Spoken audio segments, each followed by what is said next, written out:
TV.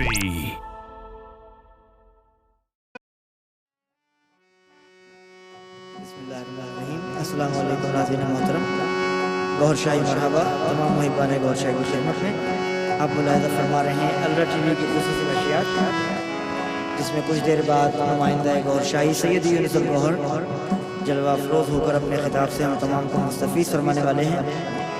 اس سے قبل سیدنا امام مہدی سرکار گوہر شاہی کی بارگاہ میں منظوم کلام نمائندہ گوہر شاہی سید یونس AlGohar کا پیش کرنے کی سعادت حاصل کرتا ہوں۔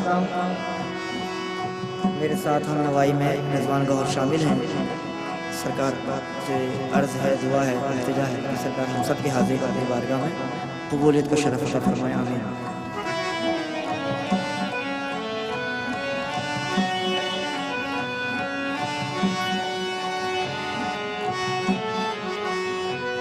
گوہر گوہر گوہر گوہر گوہر یا گوہر یا گوہر گوہر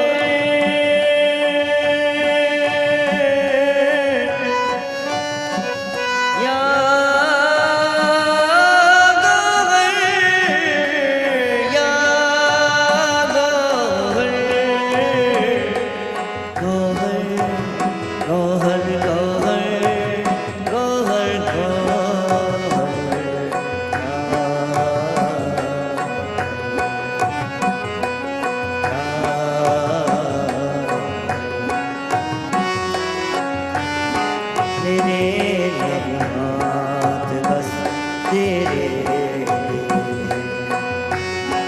میرے نغمات بس تیرے لیے ہیں، میرے نغمات بس تیرے لیے ہیں، میرے دن رات بس تیرے لیے ہیں، میرے دن رات بس تیرے میرے نغمات بس تیرے لیے ہیں۔ یا گوہر یا گوہر یا گوہر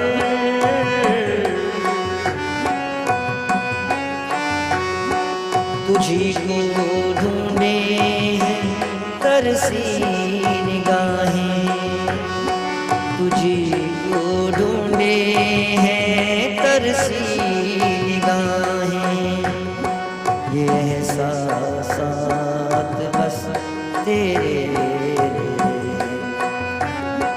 یہ احساسات بس تیرے میرے نغمات بس تیرے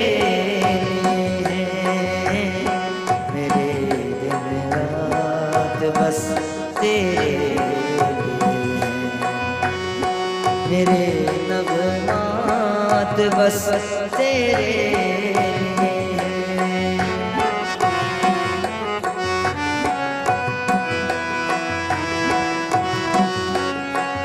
اب میں آپ کے سامنے جناب عظیم الشان قوال دنیا کے شہنشاہ قوال استاد نصرت علی خان صاحب ہیں، ان کا بہت خوبصورت سا کلام مقبول بارگاہ کلام پیش کریں۔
सिमरूं मैं उन्हीं का नाम,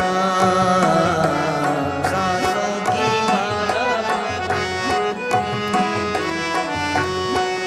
सिमरूं मैं पी का नाम, सांसों की माला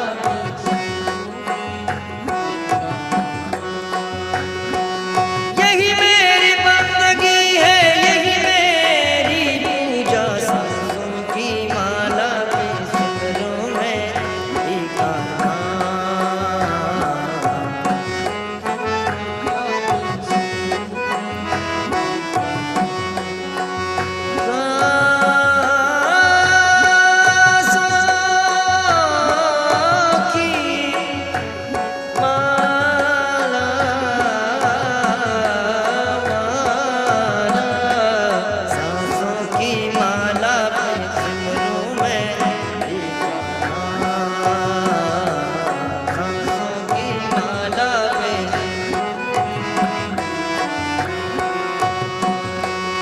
अपने मन की मैं जानूं और पी के मन की राह, सांसों की माला सिमरूं मैं उन्हीं का नाम। अपने मन की मैं जानूं और पी के मन की राह, सांसों की माला पे सिमरूं मैं उन्हीं का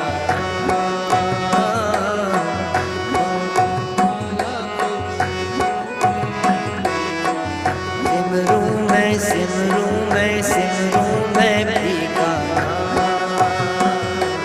सांसों की माला पे सिमरूं मैं, सांसों की माला पे, सांसों की माला पे, सांसों की माला पे, सांसों की सिमरूं मैं पी का नाम,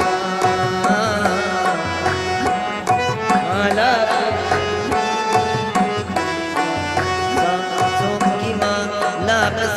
सांसों की माला पे, सांसों की माला पे, सांसों की माला, सांसों की माला पे सिमरूं मैं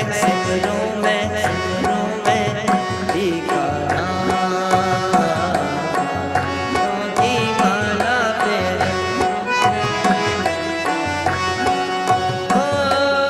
अपने मन की मैं जानूं और पी के मन की राह, सांसों की माला पे सिमरूं मैं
प्रीतम का कुछ दोष नहीं है, वो तो है निर्दोष, वो तो है निर्दोष। अपने आप से बातें करके हो गई मैं बदनाम, सांसों की माला पे सिमरूं मैं तेरा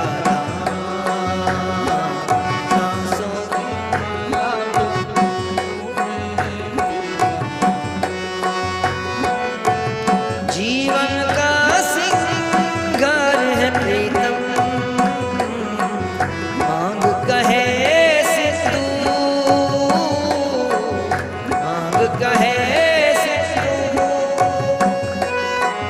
प्रीतम का सिंगार है प्रीतम, मांग कहे सिंदूर, मांग कहे जीवन का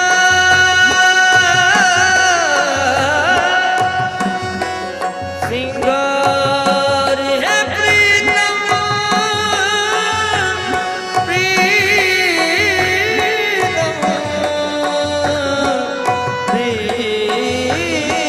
प्रीतम, प्रीतम। जीवन का सिंगार है प्रीतम,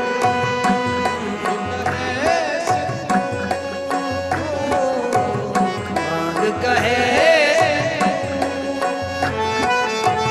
प्रीतम की नजरों से गिर के जीना है किसका, सांसों की माला पे सिमरूं मैं तेरा नाम, सांसों की माला पे सिमरूं मैं। प्रीतम की नजरों से गिर के जीना है किसका, सांसों की माला पे सिमरूं मैं तेरा नाम,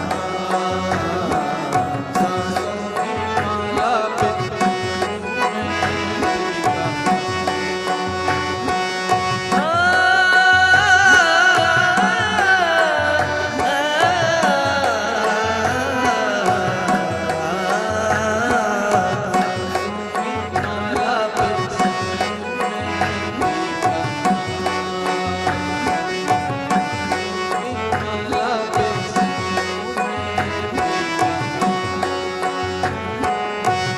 प्रेम पियाला जब से पिया है, जी का है ये हाल, जी का है प्रेम पियाला जब से पिया है, जी का है ये हाल, जी का है प्रेम पियाला।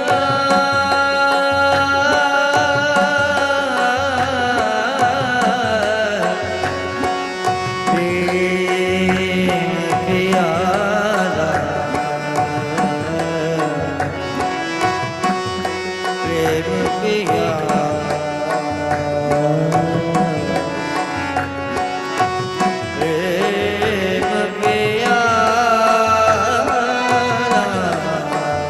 प्रेम पियाला। जब से पिया प्रेम पियाला,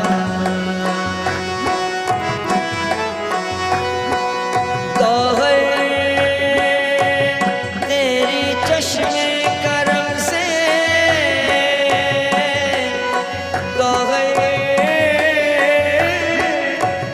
तेरी चश्मे करम से,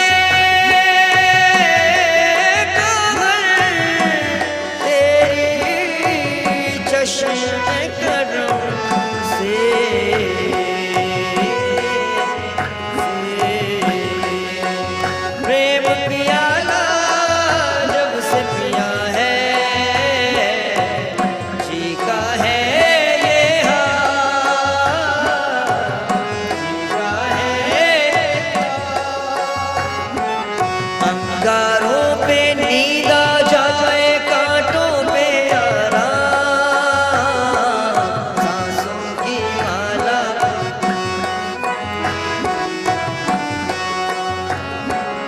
انگاروں پہ نیند آ جائے کانٹوں پہ آرام، سانسوں کی مالا سمروں میں سانسوں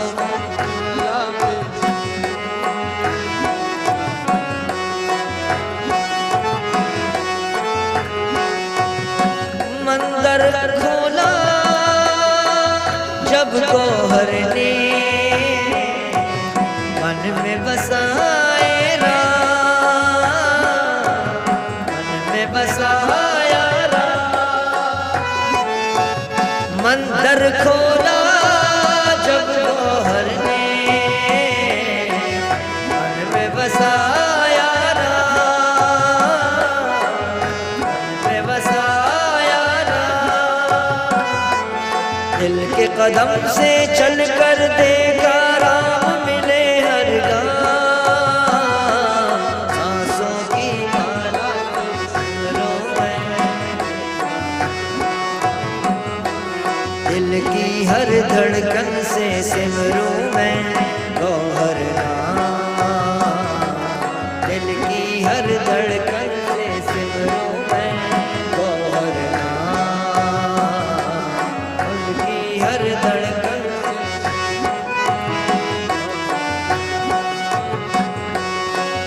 مندر کھولا جب گوہر نے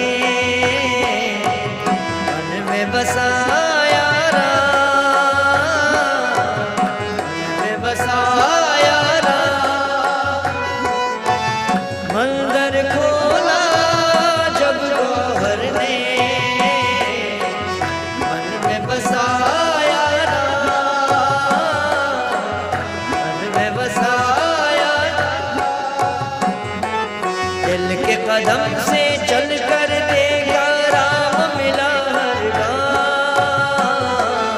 سانسوں کی مالا سمروں میں دیکھا رام، دل کی ہر دھڑکن سمروں میں گوہر نام، آمین، دل کی ہر دھڑکن سے سمروں میں گوہر نام۔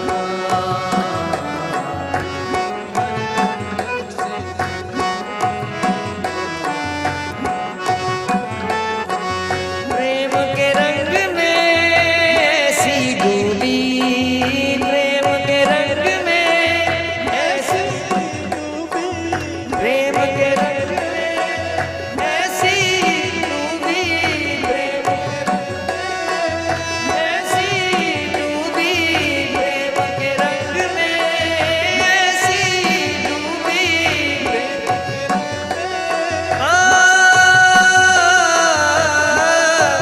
ساجن مورے نینن میں سو پلک ڈانپ تو ہلوں،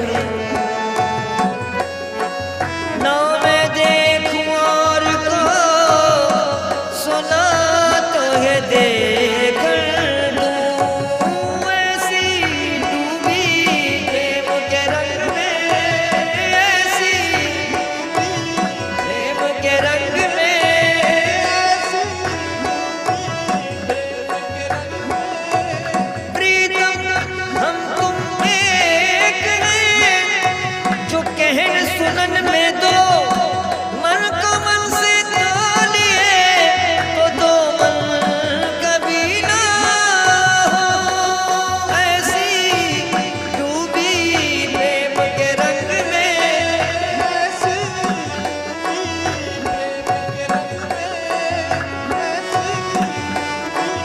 پریم کے رنگ میں ایسی ڈوبی پریم کے رنگ میں، او پریتم تمرے سنگ ہے اپنا راج سہاگ، تم نہیں تو کچھ نہیں، تم ملے تو جاگے بھاگ، ایسی ڈوبی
सिमरूं सिमरूं मैं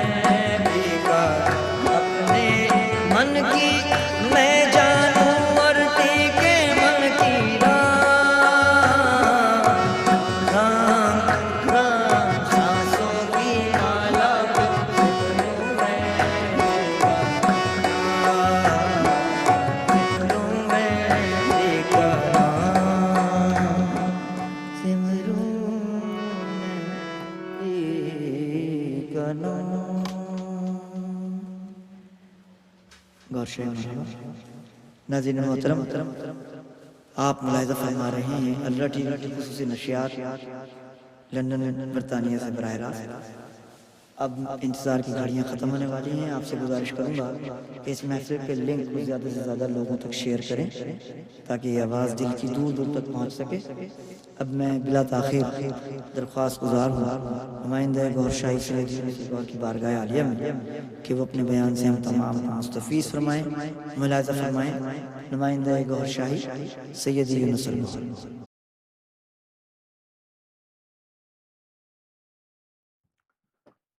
नमस्कार, आदाब, सलाम अलैकुम, बहुत शाही मरहबा।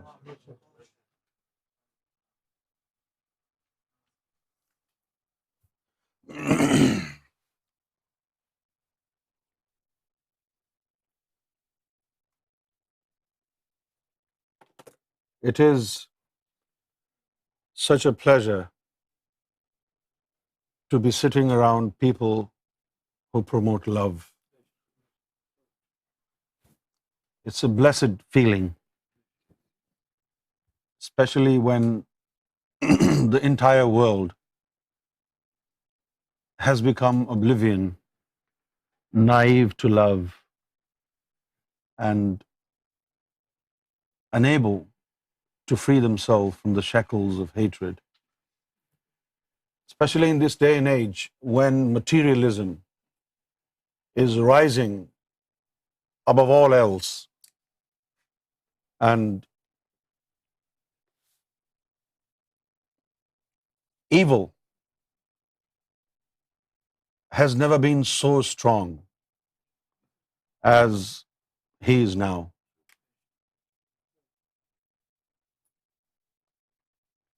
It was the dire need of time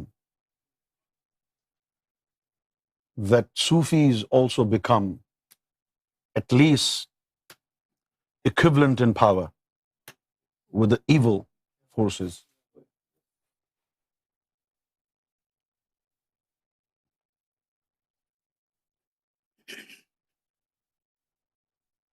Today I'm wearing a t-shirt that says Marley, one love. It's a message.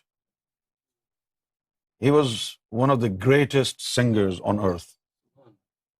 Not many people know about him. Well, some do. I mean, back home in India and Pakistan. Not many people there know about this Marley. He was a wonderful singer. Marley, one love. He talked about one world, humanity, love. What a singer was he. My favorite one. There are only few singers in this world that I really like. Bob Marley, Elvis Presley. These are wonderful singers. And in India, I like Kishore Kumar ji. What a blessed voice he was. Mohammad Rafi Sahab. Wonderful voice. I think singing is divine. Music is wonderful.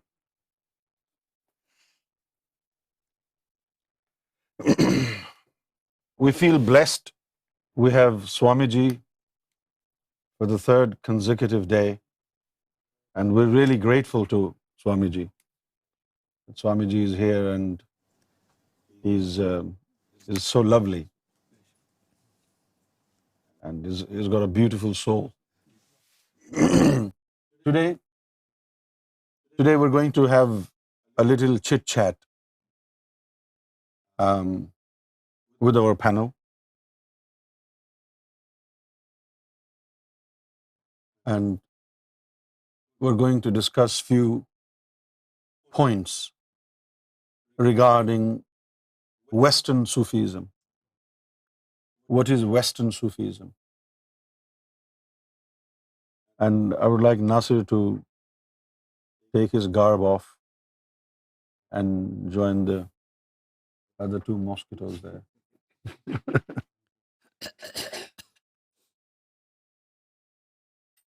Welcome back to humanity.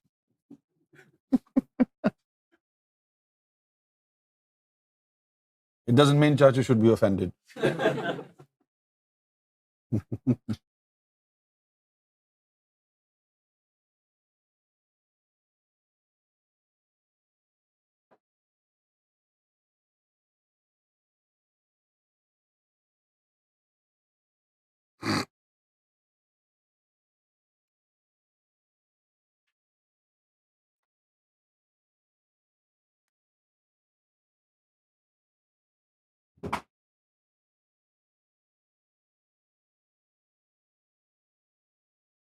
When I was when I was a student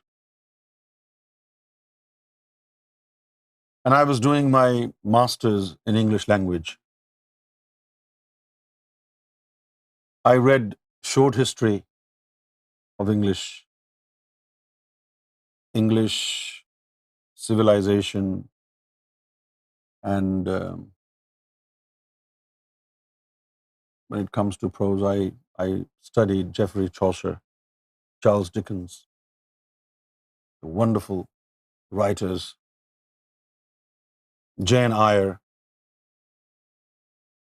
I don't know if people know these names. Charlotte Bronte. These are some wonderful writers. And poetry was my main subject in English. And most of the poets were Christian Sufis. Most of them. Waldo Emerson, Alexander Pope. These were some wonderful people whose poetry was remarkable. William Wordsworth. A lot of people only know William Shakespeare, but William Shakespeare wasn't a spiritual man, you know? And Pebby Ashley. These were some wonderful poets. A thing of beauty is a joy forever. A thing of beauty is a joy forever. Its loveliness increases. It will never pass into nothingness. A thing of beauty. Beauty in appearance is very common, but beauty in characteristics is not common.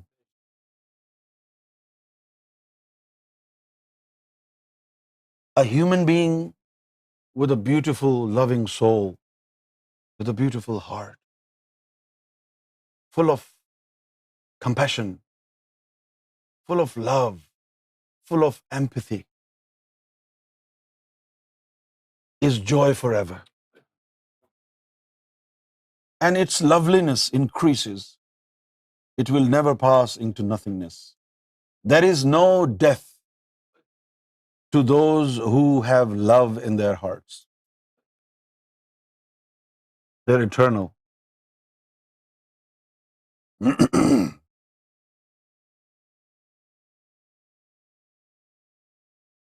Western Sufism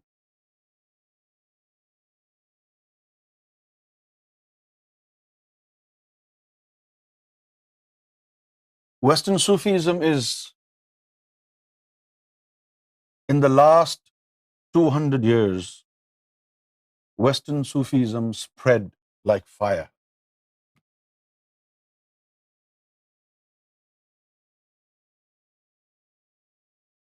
I'm going to avail to highlight Western Sufis through this program to the region where Sufism was born, but they have not been updated with what has transpired outside the birthplace of Sufism.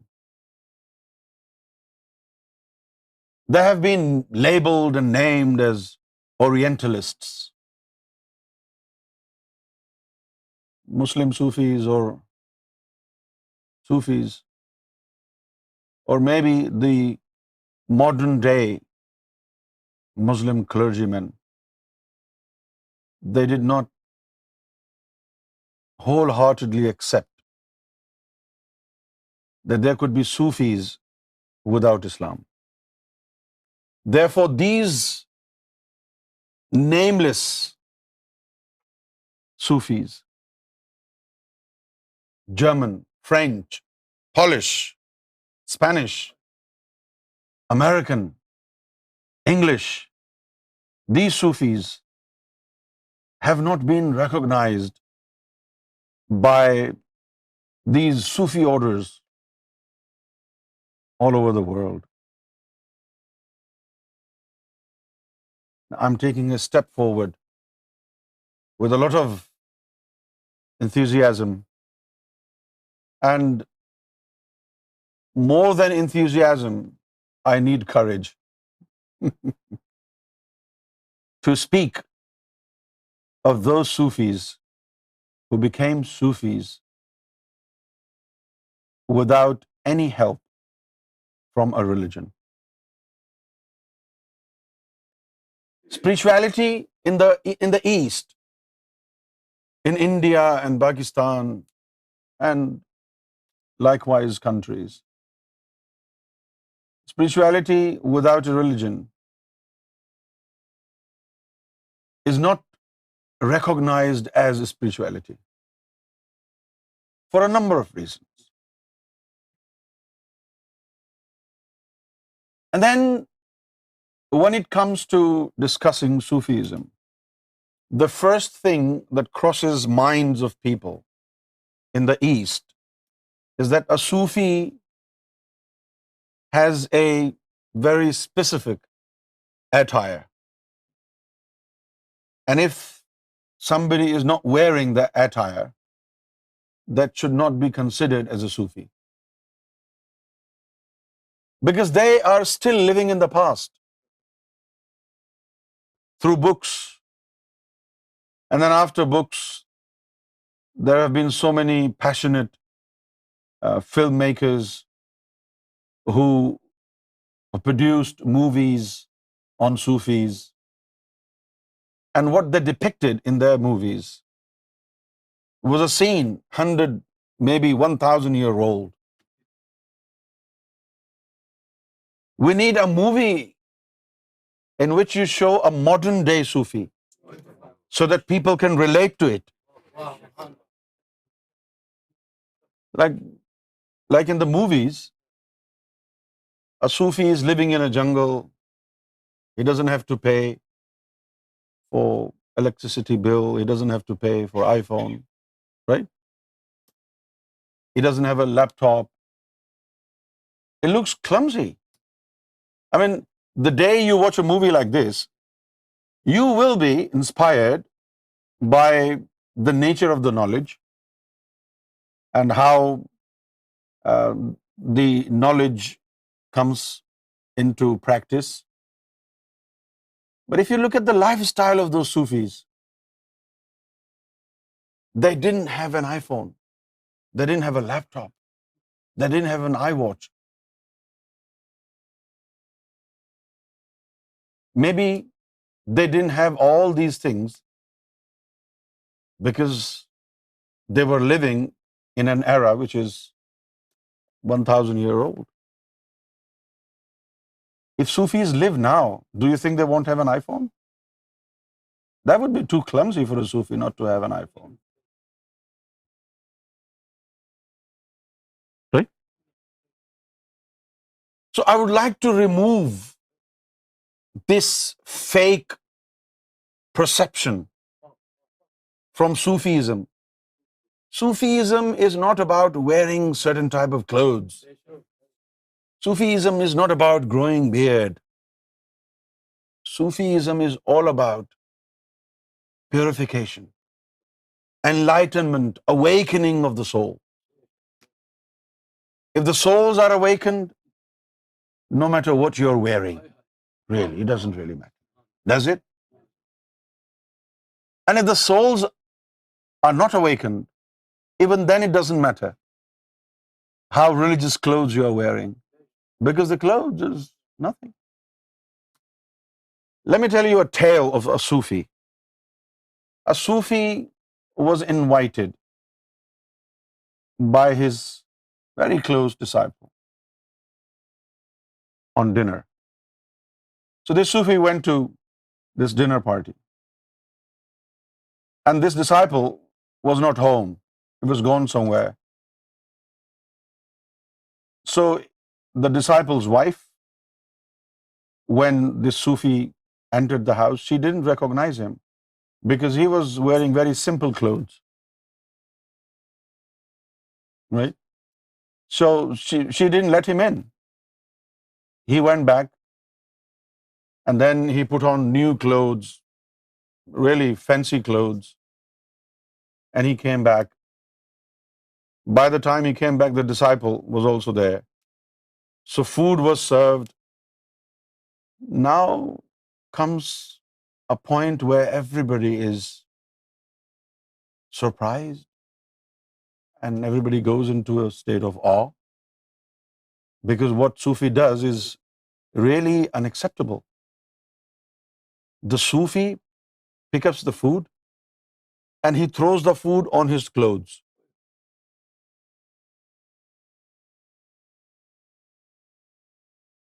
He picks up the food and he throws the food on his clothes. And the disciple was really worried. He said, "Master, what happened? Is anything wrong?" And the Sufi said, "Earlier I came in simple clothes, and your wife said that she would not let me in because my dress is not proper. So I understood that the dress is invited, not me. My dress was invited. I wasn't invited. When I am not invited, only my dress is invited, that the dress is eating food." That this was the character of a Sufi. So most people, now there are two types of people in this day and age. Number one, whose Sufism is confined to the Sufi garb, Sufi attire, Sufi clothes. Number two, those who think they are a little more intelligent than the first one, they have confided themselves in the books of Sufis. They keep reading the books, and they know a lot of stories about the Sufis, and they think because they know a lot of Sufis, what they did in their life, how they behaved, so now they have become Sufis. Well, behavior of a Sufi comes later, after he has enlightened himself. I mean, you are very keen to know how beautiful their behavior is, how beautiful their conduct is. But wouldn't you want to know how did they purify their behavior? How did they build their character? On what spiritual grounds? And what was the type of spiritual austerity? And what was the mode of asceticism? And what sacrifices did they have to make? and what process of self-negation, self-denial they went through. After a lot of things happen in Sufi life, after a lot of sacrifices are made by the Sufi, then comes a point when the behavior of a Sufi becomes upright. You cannot marvel your character by reading books. You can feed your head. You will have all the information in your head, but it doesn't mean it has also become part of your behavior and character.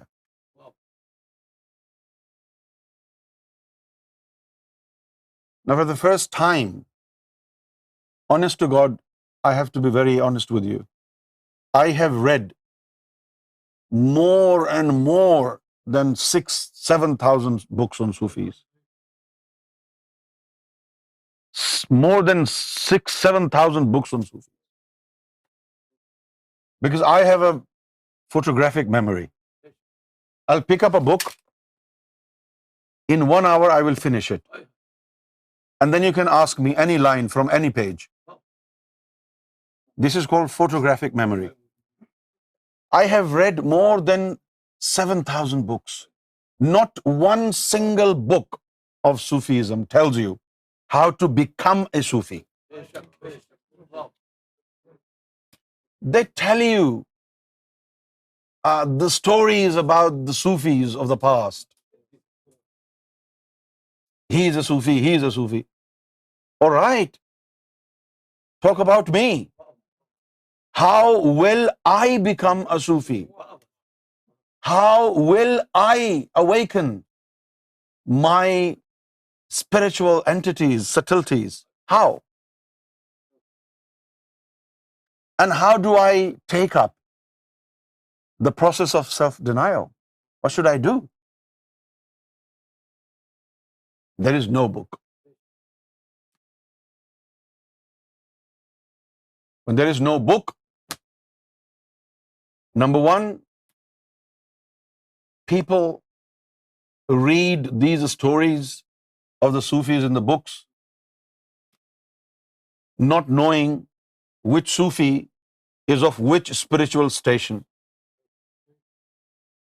And after acquiring what spiritual status, he is saying certain things. Do you understand? For example, if you live in India, Pakistan, Bangladesh, right? Everybody in our countries want to go to America. If you tell them, okay, I'll take you to America, but there is no home. Oh, khair hai, main footpath pe reh lunga. They're ready to go. You tell them there is no job, there is no financial security, there is no home.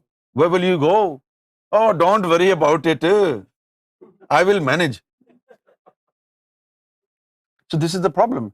Why? Because they have only heard about good side of something. America is big country. America, there are dollars. 6 months ago, somebody came from America. He had a lot of dollars. Right? But he has a lot of dollars. You don't know. How many years has he spent in America before he obtained this much amount of dollars?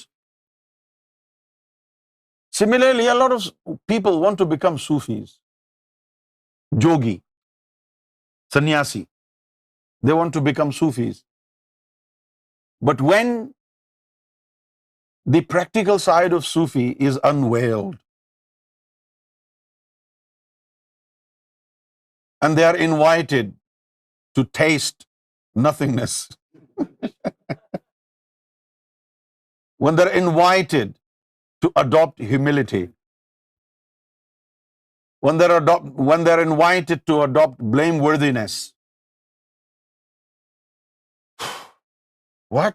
I have come here to learn Sufism. You have no right to degrade me. But nobody is degrading you. Self-denial. Humility, if you understand what humility is. Everybody wants to become a humility police officer, but nobody wants to go through humility. You know, humility police, those who complain about everybody, he is this, he is that. I call them humility police.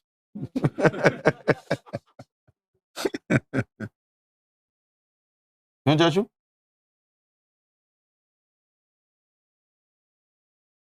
Sufism, Sufism is all about degrading the evil in you, right? And upgrading the divine spark in you. When you go through self-denial and self-negation, it's not you who goes through the process of humility, but you think you are being degraded. Some people almost take it like it's a sacrilege. It's not sacrilege. You're not a prophet. You're not a messenger of God. There are no noble birth. There are no noble birth. You have to strive in the way of love. You have to make efforts. Even if you want to drink water, you'll have to reach out to water. You have to make an effort, right? Sufism is a very tough job. Very tough. In Hinduism, they call it tapasya, banvas. Ram ji, Sita jo, Mata Sita jo थी, वो गए जंगल में, हैं? और क्या क्या नहीं हुआ, जरा स्टोरी पढ़ें आप, क्या क्या नहीं हुआ. फिर उनके ऊपर जो है इल्जाम लगा दिया गया, जो राम की जो वाइफ थी सीता, उन पे जो है इल्जाम लगा दिया. फिर वो बंदर आया जिसको हनुमान कहने लगे, उसने हेल्प की. फिर कसम उठा ली राम ने. ये सारा हुआ क्यों था? हम ताकि हम लेसन ले सकें, हमारे सबक के लिए.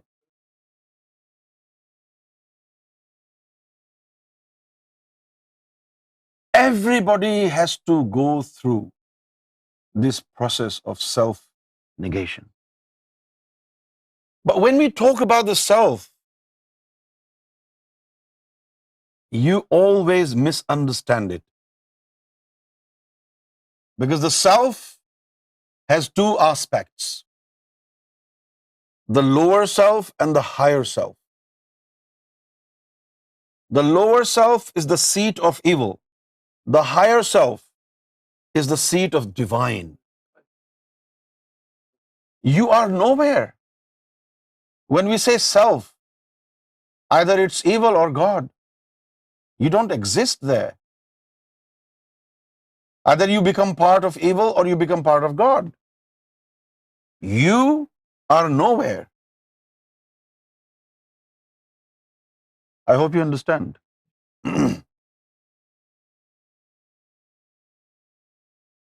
But I would like to give glad tidings to all the aspiring hearts in the east, in the west, in the south, in the north, that the difficult times are over. Sufism is not tough anymore. His Holiness Gohar Shahi has invented a form of Sufism for dummies.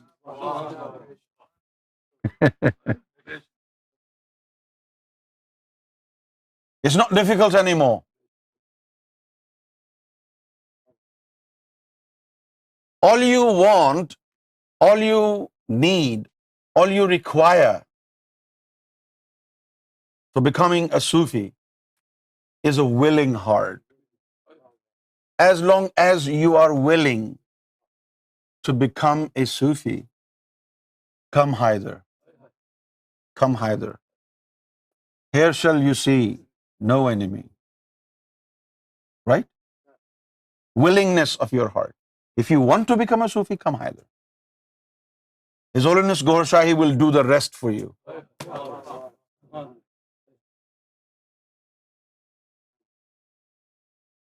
I mean, Brother Steve has gone through the process of self-negation, and he didn't even realize it. Maybe if he now recall, oh yeah, that happened. Oh yeah, this problem, that problem. Yeah, once I was in the car, the police caught me. What was that? That's ridiculous. But that was a part of the plan.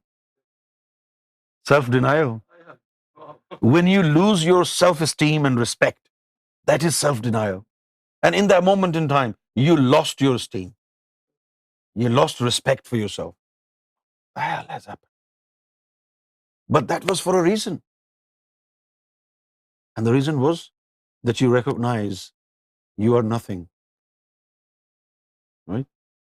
The lower self has been suppressed. And now what is ruling on your soul and body is the higher self. You can call it yourself. You can say it's me, but it's not you. This is the spiritual stigma.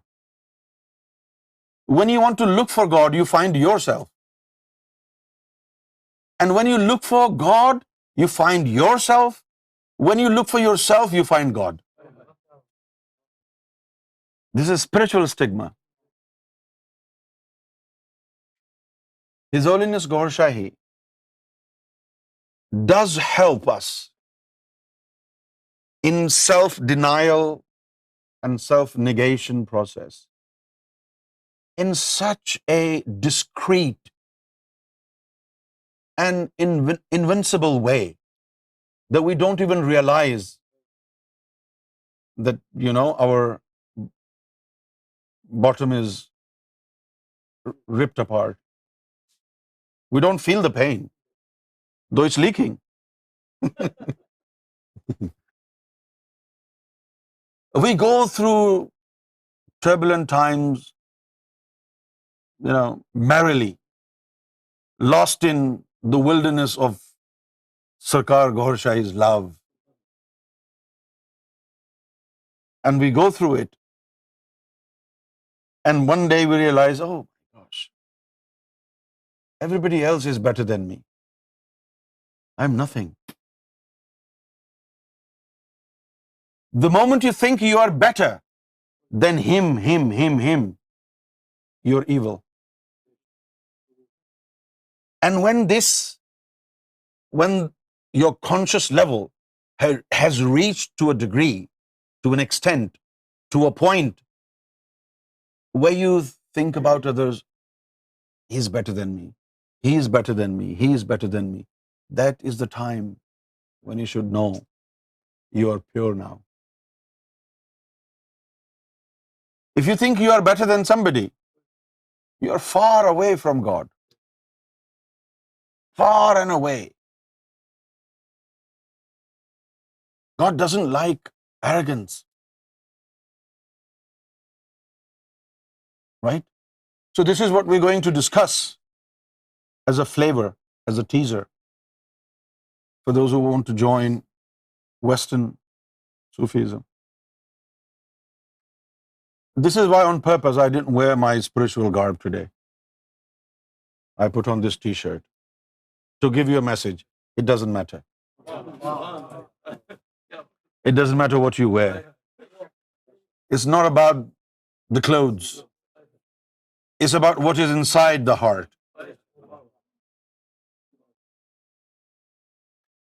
So, Brother Steve, how do you feel, especially when we're on the edge of finding out that there have been many Sufis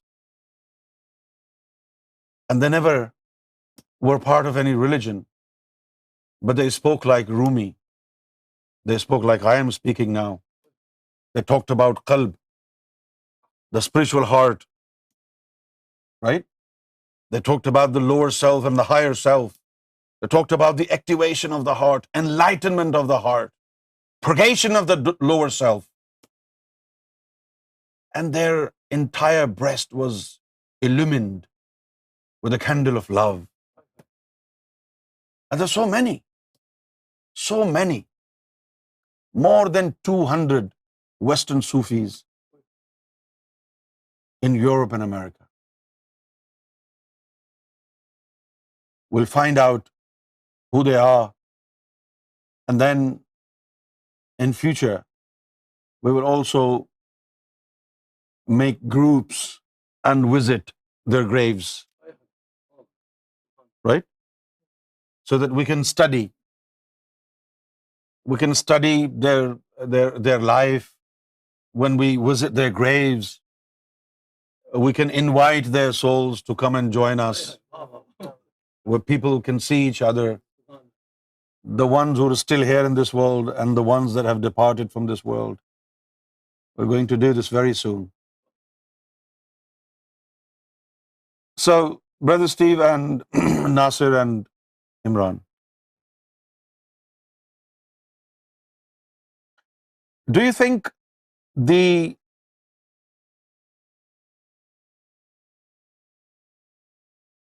type of Sufism that we've been talking about, the Islamic Sufism, and now we're talking about Western Sufism, do you think people will have difficulty in relating to both of them, or people will think one form of Sufism is quite the opposite of the other form of Sufism, and then how come people be connected with God without any religion, without any intermediary? Do you think there could be problems like this, or you think people from the West don't really give a damn about it?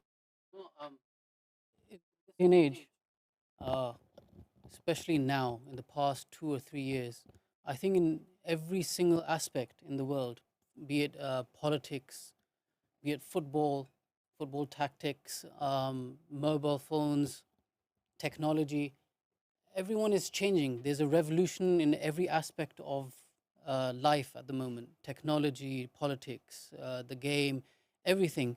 And you'll see in newspaper and news articles, everyone's talking about moving with the times, adapting to the new times. And we've, stereotyped. I think it's human nature for us to stereotype into things. We adapt to a norm, make something the norm, and then we stereotype everything. So, 1,000 years ago, you had the Sufis, and they were the norm in places like Turkey and the Far East. And they had a specific garb. But the thing is that garb was what they wore in those areas. And then to, have some form of distinction, they would wear an extra something on the head, or, you can go on and create examples. But one example is if you were to watch Younus on Netflix. So they're wearing a certain garb, they're wearing a headset and then the clothing. That's what they wore in the area anyway. But then, like us, everyone. But, just to form some sort of distinction, to stand out, they would wear something to stand out. But again, humans like to stereotype things. We like to see things in a certain way. We like to label things. And that's what happens. We have certain tactics in football, and you had the Johan Cruyff sort of football, and they change it. Now they're saying you have to move on with times, you have to move on with tactics. So I think in this day and age, and this has never happened before, spirituality needs a revolution in every aspect. It's very important. And oh yeah, it's the perfect form of revolution, because nobody has to put in easier words, the guts. Nobody has the courage to stand up and break the mold, come out of the mold, what we are used to seeing and hearing. People like to see a man with a long beard and a certain type of hat and a long garb. But the thing is, and like the example that you just gave, a Sufi isn't in the garb, it's not in the beard. A Sufi is in the character. And when it comes to becoming a Sufi, it's not about wearing the outfit. It's about becoming the Sufi in the character. And that's what you said very truly. We have these books that tell us the stories of the Sufis and how nice they were, and the sort of, many examples of their miracles and the miracles of their character. But how do you form such a character? That we are not being taught anywhere else today. And this course will be revolutionary in that aspect, that it will stand out. It won't follow the norms of society in regards to our stereotypes in spirituality, in religion, in Sufism. This topic was spoken about in the Sufi course, I think day 8, where you explain the difference between Sufism and spirituality. And just because we understand the word Sufi and we can relate it to spirituality, we call it, as this message is truly universal spirituality. It's not to a certain religion. It's open to everybody. That's why we have individuals like Swami sir here. We have yogis, we have Swamis, we have Sufis, we have characters like Nostradamus, we have people like Eckhart Tolle from Germany. So it's Very famous. very famous. And if you were to read their books, you would get some funny ideas. You would assume that maybe they are, a Muslim maybe from their background, and they're just hiding it, because the teachings are essentially at the core all the same. It's all about self-negation, about breaking through our evil, the evil within ourselves, and caring for one another. Obviously, then there are stages to spirituality, and in this day and age, the raw form of spirituality is what we're getting from His Holiness Younus AlGohar. If you would like to add to that, Stephen. Yeah, I mean, you said those words like universal and user-friendly. I mean, this is a very user-friendly course. But I don't think anybody will have problem relating to the fact that people from different backgrounds, and I think widely where we travel, people really do realise that the religion is just about where you're born, which family you're born into, which country you're born into. That will stamp which religion you are. And people do realise that it's about your souls and your heart, but they just don't know the method. And the beautiful thing is that His Holiness has so many times and so many years spoken about the awakening of the heart. But this first course touched on it, and I know that this next course on the Western Sufism will tell us the origins of the heart and the functions of the heart. And His Holiness actually spoke about how the heart is awakened through the light.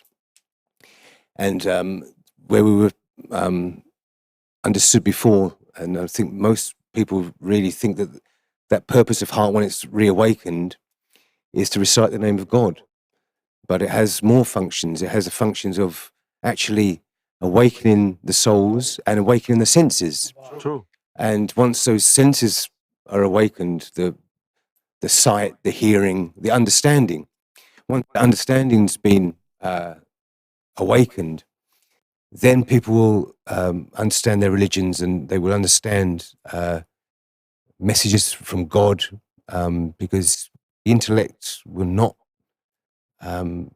allow you to understand spiritualism, and you wouldn't understand God. If you want to understand worldly things, material things, then you use your intellect. You don't use your intellect for spirituality. It's an awakened heart. And we've visited places where people are very comfortable with Allah, Western people. So I think now people are coming together, and they're more used to listening. I mean, before it was a very shut doors. This country does this. I mean, now obviously with the help of the internet, with television, I think this is really the time. And The entire world has become a global village. yes, yeah, and it's definitely the time. And I'm just so thankful that this brand of Sufism will be pure. The source will be pure. I think we've had so many, what should we say, spiritual practices from the East that were not pure. And people have had very bad experiences. I mean, we had a lady from Canada who joined us about 10 years ago. Yeah. And she said, yes, I went to India. I sat with a guru and I found that he was having inappropriate relations. And this word spreads very quickly, doesn't it? So people have a very, have you noticed this one? They have the wrong understanding, or they think money's involved because people come, they will have big conferences, Deepak Chakras and these kind of things. You will be spending $50 to $100 just to hear them speak. This course is going to be completely free, very easily accessible. And I think it's going to be, it's just, we are all in the right place at the right time. And I just hope so many people join this Western Sufism course and enjoy this. But it's definitely the right time. A lot of people in the West have this perception that if they adopt spirituality, Sufi spirituality, they would have to accept Islam. Would you clarify this point? Do you have to become a Muslim to become a Sufi? Definitely not. And Please. and Yeah. it's going to be really enjoyable to find out about these, because I had no idea that there were Sufis from Europe and America. So this is going to be very interesting. But yes, I mean, it's not necessary to convert or adopt any religion to enjoy the Sufi path. Would you say so? I mean, Imran, I have a question for you. Ji. We've been everywhere in the world, and we know how Muslims are living their life and how Christians and Jews and Hindus and Sikhs living their life. A lot of people throughout the world are complaining that their people are losing interest in their religion. A few days ago, somebody was telling me more and more people in Pakistan are quitting the religion of Islam. No.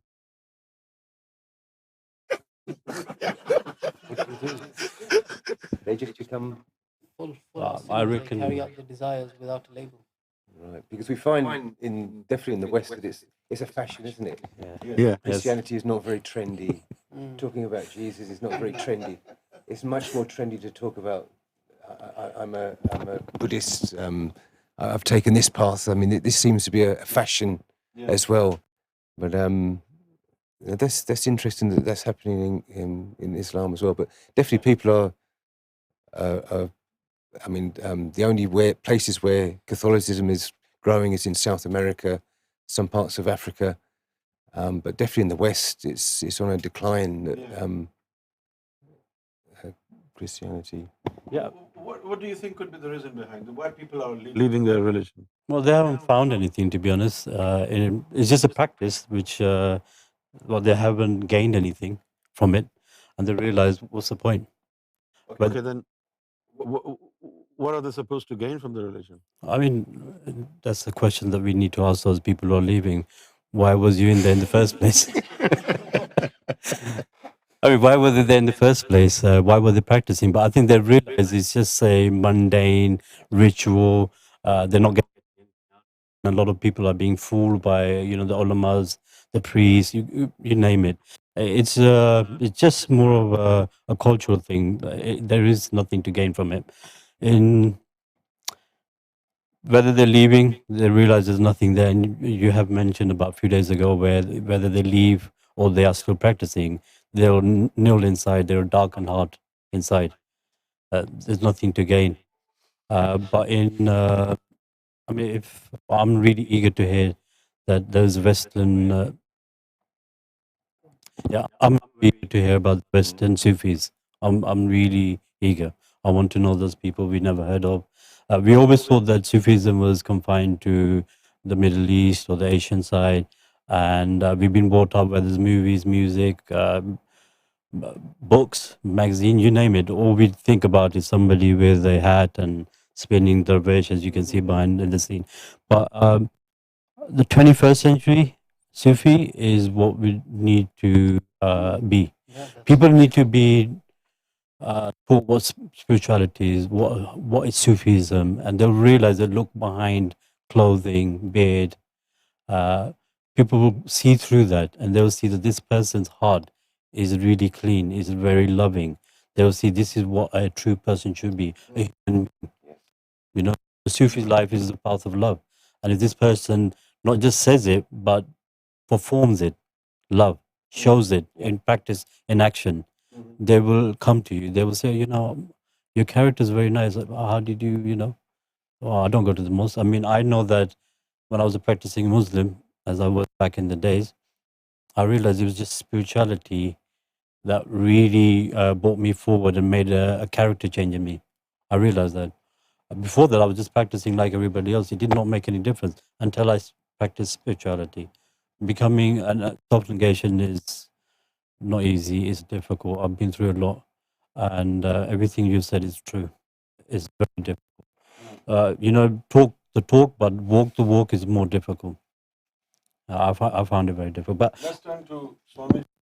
Swamiji, Swamiji, in Islam, there has been problems um, since the beginning, and wrong ideology was sold under the banner of Islam to millions of Muslims all over the world, and then we had some radicals from Islam, extremists, terrorists from Islam, and we understand as a Sufi that Islam has nothing to do with such idiots, lunatics. But then again, how extremism took its roots from within Islam, people have no clue, but we tell them that this is because of the wrong interpretation of the divine book and wrong ideologies. There is a certain uh, fraction in Islam who are really, really extreme in their ideologies. The Wahhabis, they are the ones who um, carry out all the terrorist activities. They are extremists. Now, the question that I want to ask you is, what is the cause of extremism in Hinduism? We know what is rotting Islam, but Hinduism is the oldest of all religions. At least it is 6,000 years old, at least. And generally, Hindus are very calm, shant, less ego, less arrogant. You know, Hindus, they're very calm, not aggressive like Muslims. The Muslims consume a lot of meat, and it gets to their head. So they become very aggressive. But relatively speaking, Hindus are they're very shant, very calm people. And, you know, they're not troublemakers. So what could be the reason why of this rise in extremism within Sanatan Dharma? Because we know just 70 years ago, Gandhiji was one of the greatest of all leaders. You know. Some people may want to compare Gandhiji with Nelson Mandela, but I wouldn't do that, because the struggle that Gandhiji did, non-violent struggle, and how he brought the Gora community to their knees, we have seen all that. And his approach, and he was so calm. To me, Gandhiji was like a saintly figure, you know. And then we see one of the Hindu extremists killed him. So, because I'm not aware of Hinduism so much, do you have any idea what was the reason that helped extremism grow? Like now, extremism in Hinduism is on rise. This is extremism. Because India has always been a very secular, democratic, secular country, where everybody was allowed to worship according to their faith. Muslims have lived there, Sikhs have lived there for centuries, and all different religions have lived there in complete harmony and love. Maybe in one street there are people from 10 religions and they're living together and they treat each other like a brother. And then now we're in a different phase of India where tolerance is becoming a thing of past, where extremism is on rise, and it's rising so much that I really am worried that it is really, really dangerous for sovereignty of India. Because these extremists who are rising now, they're going to make divisions in India. India is like a mother to at least 2 billion people on earth. At least 2 billion. When we say 2 billion people, it means at least 25% of the world population. Because India is not for Indians. There are many people who have very close, intimate relation with the land of India. Our forefathers came from India, right? So we have a very, very emotional attachment with India. And now we see that intolerance is spreading really fast. Extremism is taking its toll. Because we don't live in India, we do not know what could be the reason. So we would like to request you to enlighten us. What could be the reason behind this sudden rise in Hindu extremism? Uh, you have asked very, very noble questions as per the present scenario of India. And it's also connected this scenario with entire the world now.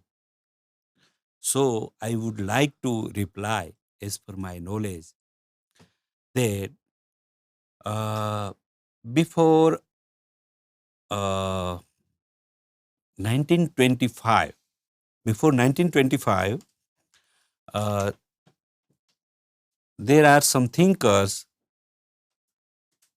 those are thinking in one way only. Why Indian people become the under control of some Muslim kings, and after then why India become the control under British people. East India Company came in India and ruling system in India. So some group of people only thinking only one way. Why we become under control of those people? But if some like me and like other spiritual Sant, Swamiji have reached those group of people and convinced that only you are thinking one way. But as per Sufism, as the spirituality, we must thought from all angles and all ways, not one way. So in this thought process, some peoples have making the unity only for Hindu philosophy, Hindu dharma followers. It, as per my thought, it was the only one-way thoughts. Those people have started the making the unity for only Hindu, but purpose was there, very noble. From time to time, we must, Indian people must control under any forces outsider, like Muslim king came there and ruling there 600 years, and British peoples came there in India and control for 100, 200 years. But if we convince those people that please don't thoughts only one way and not make unity for Hindu only. We must make the unity for the welfare and betterment of the whole entire world. So, India has welcomed all religions and all religious peoples around the world. And now all peoples are living here very satisfactory. So that you must not making only Hindu people, but you must make the unity among all religious spiritual leaders and welcome all Sufism around the world. Such type of unity lacks we people, and we also agree that we spiritual people cannot convince those group who have started the unity among only Hindu. So that such type of unity peoples now coming forward and making some extent extremism and looking this scenario in India. But we have confidence that nowadays we spiritual people in India now awakening and started the process of not only in, unity necessary for India and entire the world of Hindu. So that before 20 years, before 25 years, we have started this process that we must making the unity among all spiritual leaders of the whole world, and we must welcome to the all spiritual leaders from all religions of the world. So we started this process and we are now in position to convince our government, BJP government. They regard us and they welcome us in their meeting, and I have given the assurance from our people, spiritual people, that not our Indian government we start war without our permission. Now we are in this position, so that I have assured from time to time to Pakistan government, Pakistan military and Pakistan people that please be control your government and your military and come out on the friendly basis. We are spiritual people sufficient for our government, Indian government. Indian government will not start war with Pakistan without permission of our spiritual leaders in India. So we are in this position.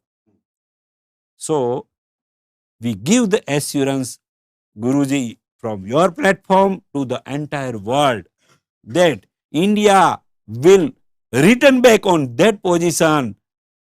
The India is mother for all world. Of course it will happen.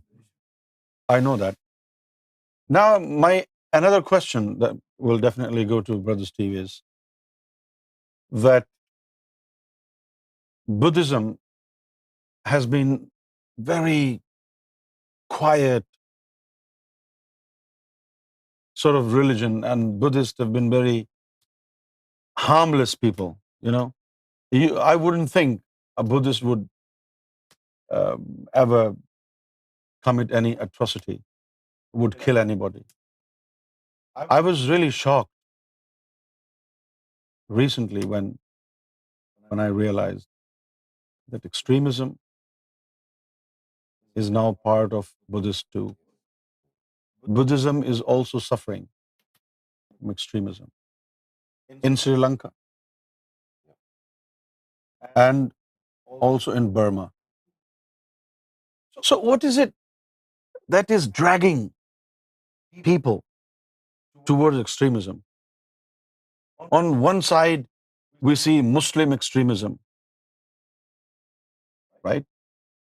And on the other side, next door neighbor, we see the rise in Hindu extremism. And then now Buddhist extremism in Sri Lanka, in Burma. What could be the reason? How were they radicalized? We only know about Islam. How Muslims were radicalized, we know that. But I have thought really hard on this point. I couldn't come up with any answer.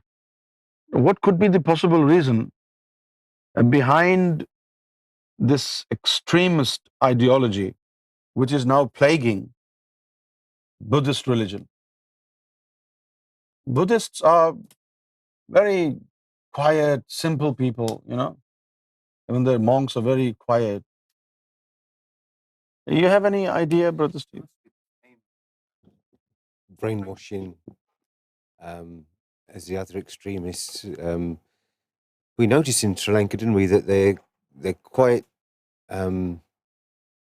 hesitant of their religions being converted. Yeah. They've had so many different religions going to Sri Lanka. Yeah.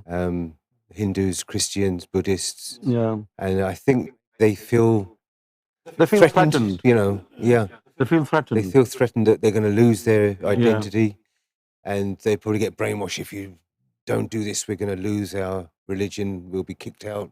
Maybe this is happening, and they're being brainwashed in this way. Um,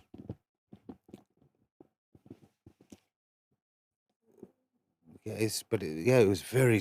When we found out that the Buddhists were behind the Sri Lankan attacks, it was really shocking. Yeah. So I could think it's that. I mean, you don't hear of that in Thailand, because I don't think there's any other religions going to Thailand. Maybe they don't feel threatened. I don't know. That's the issue with the religions. It's in the hands of scholars of Yeah. the religion. Yeah.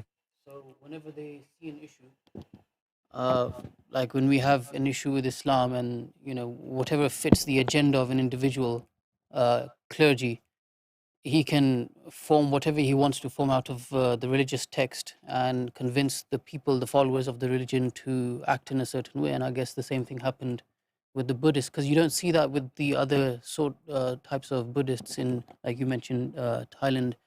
It was only, like the incident. Was there something in Burma as well? Burma. So yeah. So I think they're just domestically, whoever feels that they need to do something about a certain issue which has nothing to do with the religion, they will just form some idea out of the religion, play with the sentiments of the followers of the religion, and have people act. That's what religion has become, an instrument for evil people nowadays, unfortunately. What I personally understand is that since all the religions have lost their glory, their spiritual dimension, the inner knowledge, now their total reliance is now on their physical worship, whereas the devil has been let loose. So it is the devil who is controlling the hearts of people of all the religions, whether you talk about Islam, Hinduism, or Buddhism, or any other ism. The only cause of extremism that I understand is not having the spiritual dimension of that religion. Because it is the spiritual knowledge, it is the spiritual practice that connects one with God. When you are not connected with God, you do not behave like God. A true servant of God is one who lives like God, who behaves like God, right? When you're not connected, you do not know what does God want. So the only possible cause that I come up with is the fact that people, all the religions have lost their spiritual system. And without this spiritual system, we have given the control of our heart to the devil. And devil is now playing in different fields. In Islam, in Hinduism, in Buddhism, it's devil who's playing. And he's happy because he is causing us to fight each other, kill each other. The only beneficiary of this rift in the religions is the devil. Whether that devil looks like Nawaz Sharif, right? Whether he looks like Imam Kaaba, whether he looks like Mr. Moody, it's the devil. One who talks about division, one who talks about hatred, he cannot belong to God. Hinduism, Islam, Christianity, all these religions are wonderful religions, beautiful religions. And no religion will ask you to do anything bad. They're wonderful religions. It is the people who have lost spirituality, who have lost the control of their heart. Because when you lose the control of your heart, whoever gains the control of your heart, then that power will play with the emotion and with your life. So somebody else is playing with our lives. Somebody else, the ruling elite, and the ruling elite is from the devil. Our heart is occupied by the devil. The only solution of getting rid of all these problems is that we must regain the control of our heart. Dil badastawar ki hajj akbarast. Regain the control of your heart. Right? Because your heart is the true temple of God. If God doesn't live in your heart, taking your body to the temple is of no use. Remember what Jesus said. Jesus said, I wonder why you worship in the building that you have built with your own hands. The kingdom of God is within you.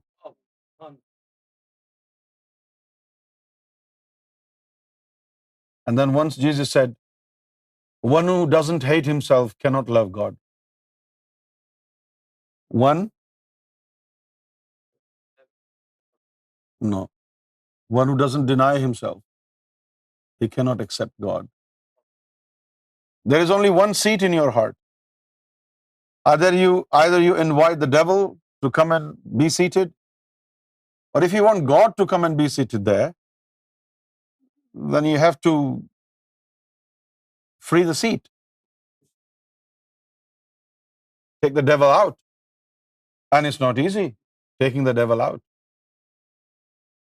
And then we also are entangled in a intellectual mirage.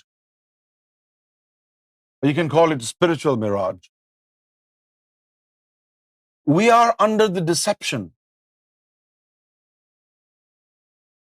that the negative desires that come out from our lower self, the desires that are circumambulating our heart, we own these desires, but we do not own the presence of evil. This is the deception. What you think you are is not you.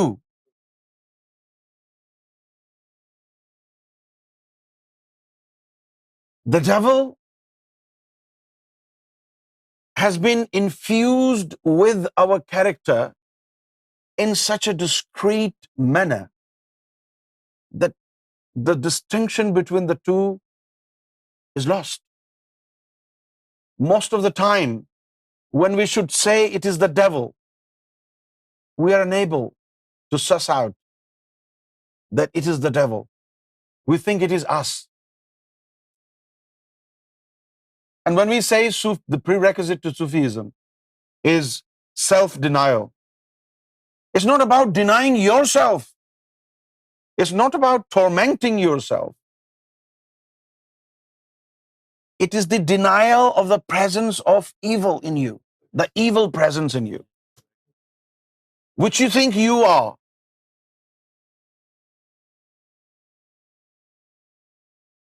I asked Jesus, I said, we have read a lot of books, and in every book, the most prominent character of you, which is mentioned in the books, is that you were the greatest of all ascetics. And wasn't it difficult? I mean, he was ascetic of an extent that he never made a house a home. Can you believe that? Lord Jesus Christ was homeless.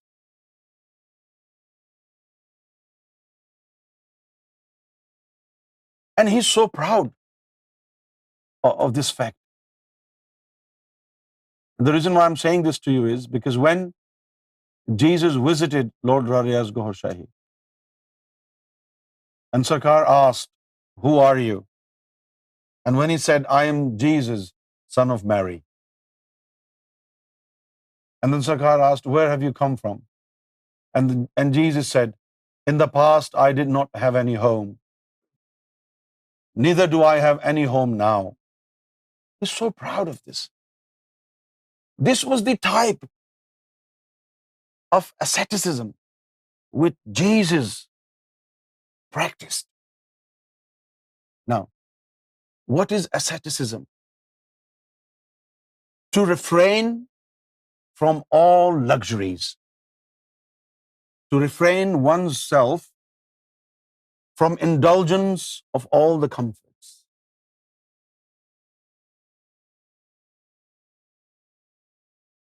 If I ask you to stand up and keep standing, the rest will keep sitting. After 10 minutes, 20 minutes, it will become difficult for you to keep standing. And you will think, "I'm tired. I want to sit down." But Jesus wouldn't do that.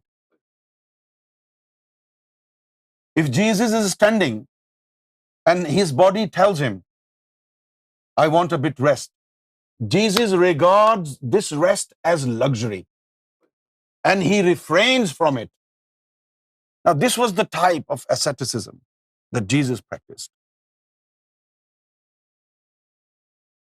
So I asked Jesus, I said, how come you've been so strict on yourself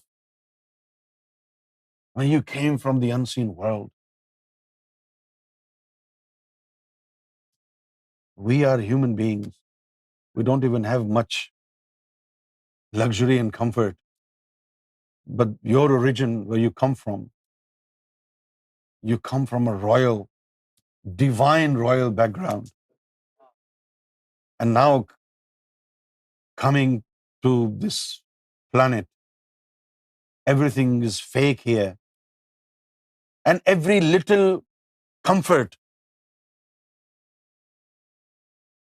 that is allowed for everybody in this world. But when it comes to you, you say no to even little comforts. How do you do that? And you know what Jesus said? Jesus said, my son, do not be bewildered by the actions of pure people. Why? Because they're not making any sacrifices when they exhibit their asceticism. I said, how? And Jesus said, it is in their nature. What seeks comfort and luxury in you is not you.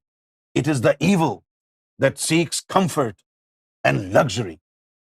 Do you understand? So because we do not know what really asceticism is, because we do not know what is it in us that seeks comfort, that seeks luxury, therefore we think it's too hard, right? And we think by sacrificing these luxuries and these comforts, I'm doing some kind of a favor. No. Jesus said no. It is in the nature. When you are real you, you will not seek luxury. When you are real you, you will not seek comfort. I said, if I'm standing,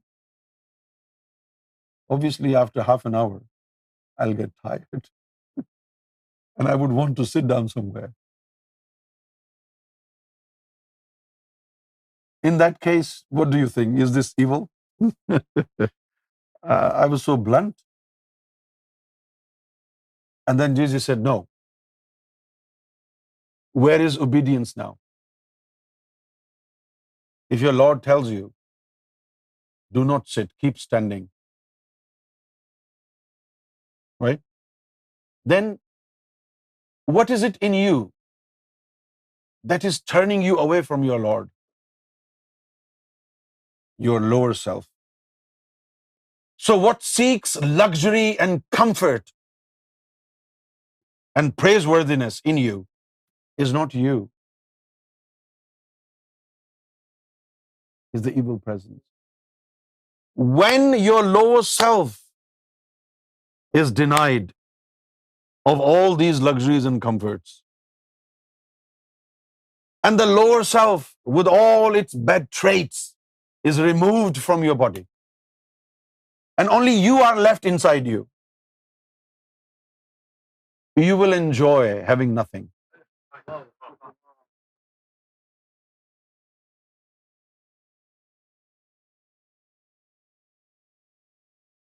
Jesus said one day he was in a jungle, and Jesus said he walked a lot.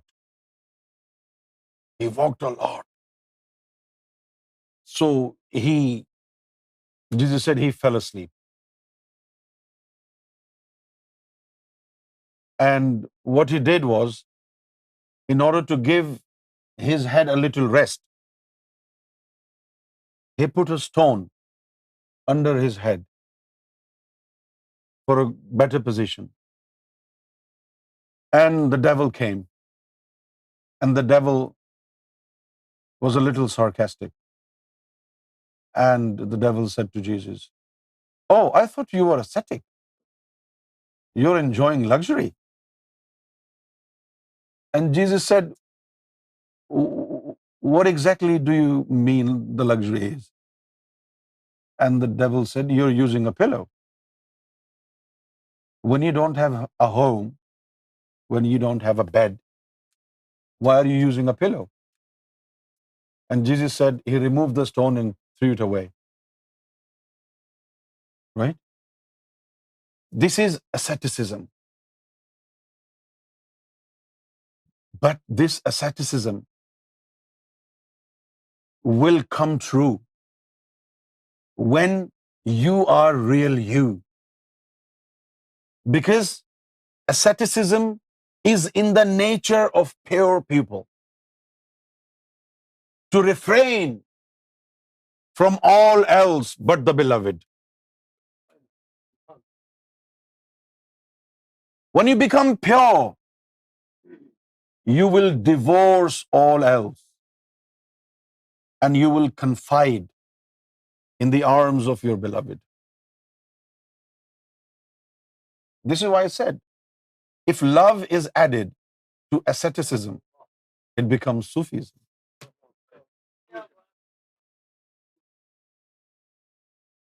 If love is added, اب یہ asceticism ہے کیا؟ asceticism کو صوفی زبان میں زہد کہتے ہیں. کیا کہتے ہیں؟ اردو زبان میں اس کو کہتے ہیں پرہیزگاری. پرہیزگاری، پرہیز کرنا، یہ بھی نہیں، یہ بھی نہیں، یہ بھی نہیں، یہ بھی نہیں، ہے نا؟ پرہیزگاری. But let me tell you, there are good deeds, there are good actions. Watch out. Most good deeds and most good actions have bad intentions, bad motives from the doers. If you do something good with bad intention, God will not accept it. So before you plunge into the river of goodness, you want to make sure that your good deeds do not have a black spot of negative intention, negative motives. Because He sees through the hearts. He doesn't look at your deeds. He doesn't look at your actions. He looks at your heart. And He judges you through your hearts and the intentions therein. In Western Sufism, the most difficult part for all the participants is asceticism. Because we live in a world, in the Western world, we have distanced ourselves from the religions for a number of reasons.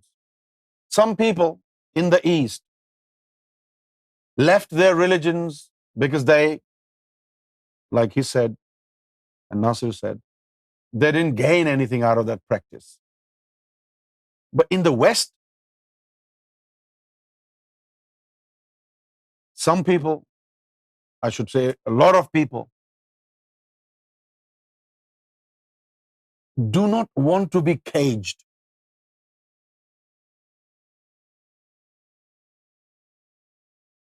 If all the Westerners adopt religion, either Judaism or Christianity or any other religion, then this concept of free sex, girlfriend, boyfriend, one night stand, two night stand, sleeping around, and then free speech, freedom of speech, all this will go away because it is not in confirmation with the religion. There is no binding between these two. Free speech, although free speech is really, really good and really bad, right? This is my mouth, I can say anything. This is what the world is believing today. This is my mouth, I can say anything, right? Freedom of speech. But there should be some checks and balance on this. Okay, this is your mouth. You can say anything, but don't say anything bad. Don't character assassinate somebody. Do not attribute falsehood to others, right? You're a good man, and I say you're a bad man. And somebody asks you, why are you calling him as a bad man? It's freedom of speech. No, this is not freedom of speech. You're alleging somebody falsely. Today you want to sleep with this woman. The other day you slept with this woman. This will go away from you if you adopted a religion. Because no religion will allow this to happen. So people want to live a free life. That is one reason why people left religions. Do you understand? Number 2, ego, arrogance. Why should I listen to any book? Why should Bible tell me how to lead my life? Because Bible and Quran will want you to lead a pure life. These are some problems.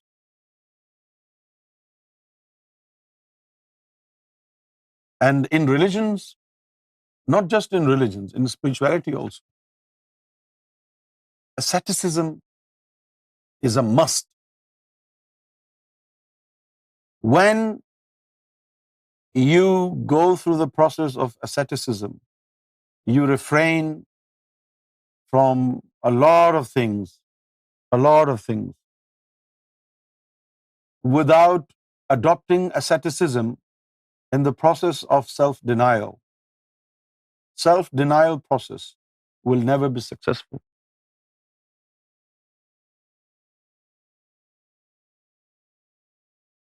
But now,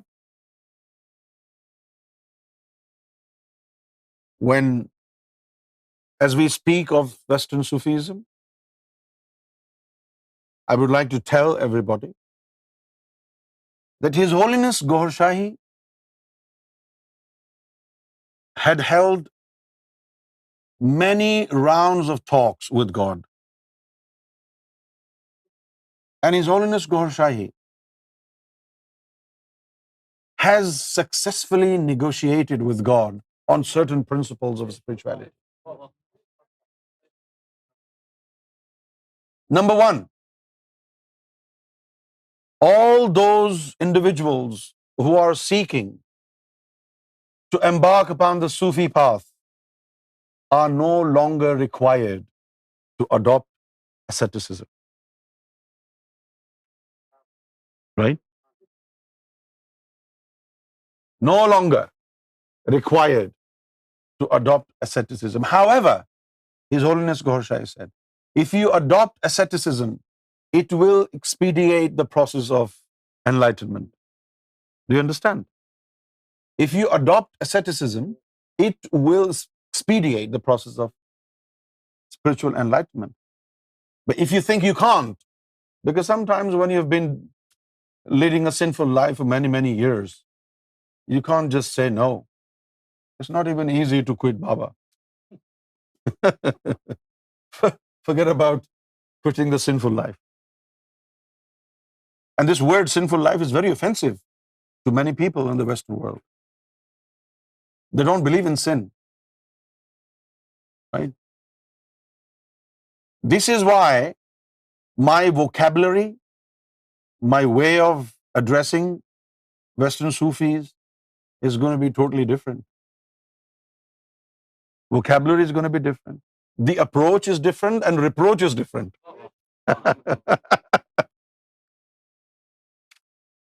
Approach is going to be different, the reproach is going to be different. Why? So that everybody can be easily accommodated in this course. So that everybody can be lured into enchantment of the beauty of Sufism. So that everybody can reap the benefits of Sarkar Gohar Shahi's presence on earth.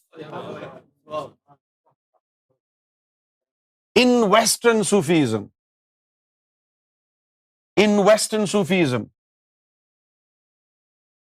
you do not need to follow any religion.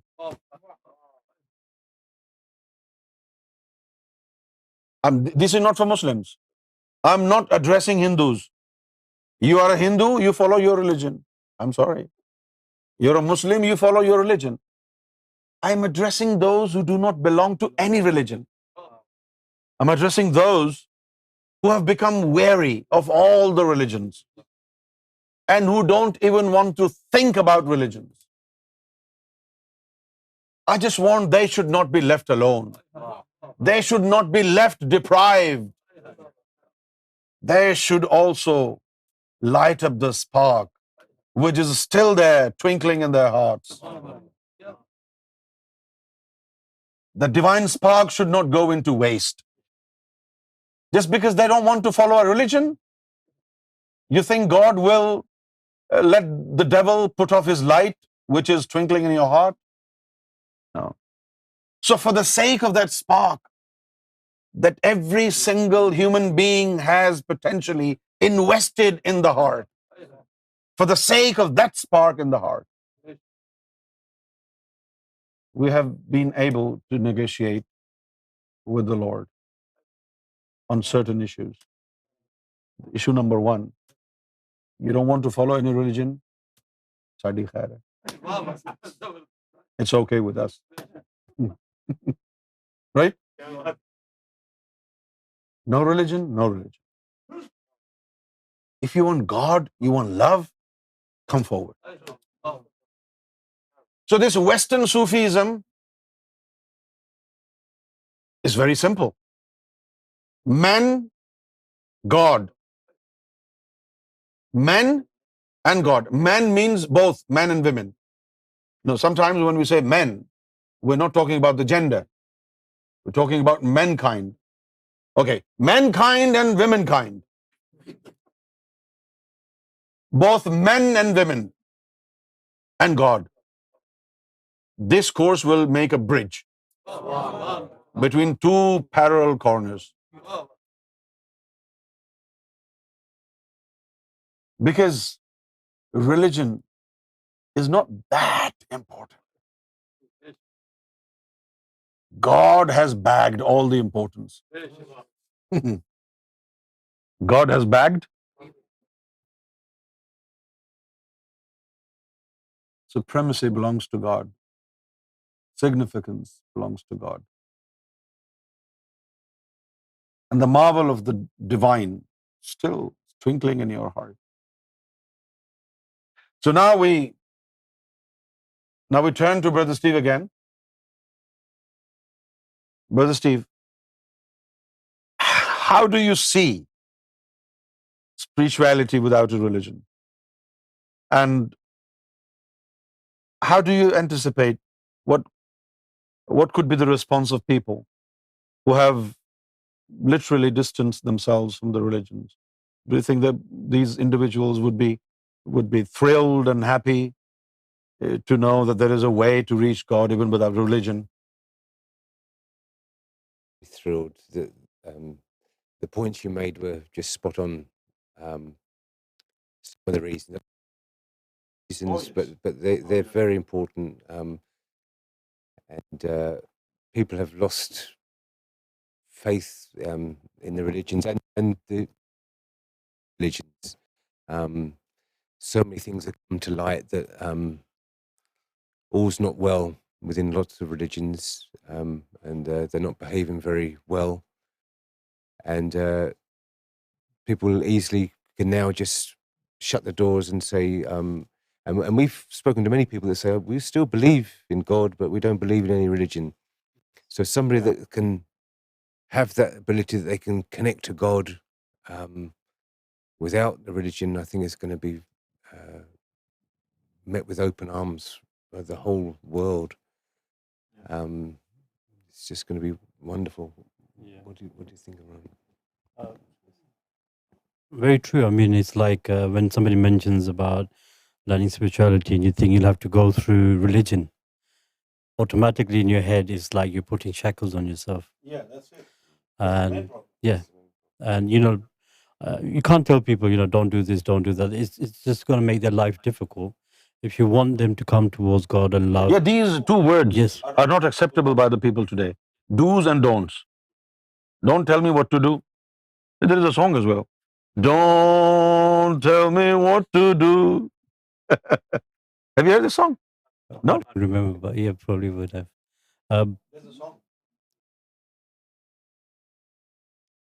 Go ahead. yeah, I mean, I'm- thank you. If they hear the word religion, God, I think people tend to back away from it. But if there's a way of showing them that you can, feel the positive energy or the supremacy of God, or without even saying the word of God, that positive energy is one way of bringing people towards God. Tell them what goodness is, because they don't really know. Until they don't practice spirituality and bring that divine light inside them, they will never know. They lived a life of darkness. They don't want to hear, gimmicks and people mimicking religion. They don't want this rubbish. They've been through it, and as we said before, they never gain anything. So if there is a way, I think this will be the best way. No religion and way of connecting to God. I mean, it's the best way. We can't say don't do this thing. They might back away. I did speak to somebody in America, and she said, I commit so much sin. Now, how can I do this? I said, God looks at you, your heart, who you are, not your sins. So if He's God, if He's love, love supersedes everything. Why would you want to back away from God just because of your sins? So she took heed. She thought about it, and we didn't really discuss after that because we didn't get a chance to talk. But if there is a way, just tell them, look, this is positiveness. Bring it into your heart, and you realize there's a great feeling if they learn this and find out also be divine. It's just amazing. Anybody else? Yeah. I think the example put in this way that back in the 1800s, they used to travel from country to country in paddle boats. So that's what the religions have become now. Extremely long journeys that used to take weeks and months. Yes. But now the teachings of His Divine Grace, Lord AlGohar Shaya, that they carry the similitude of an aeroplane, an airjet. So you're going from one place to another, but in phenomenal speed.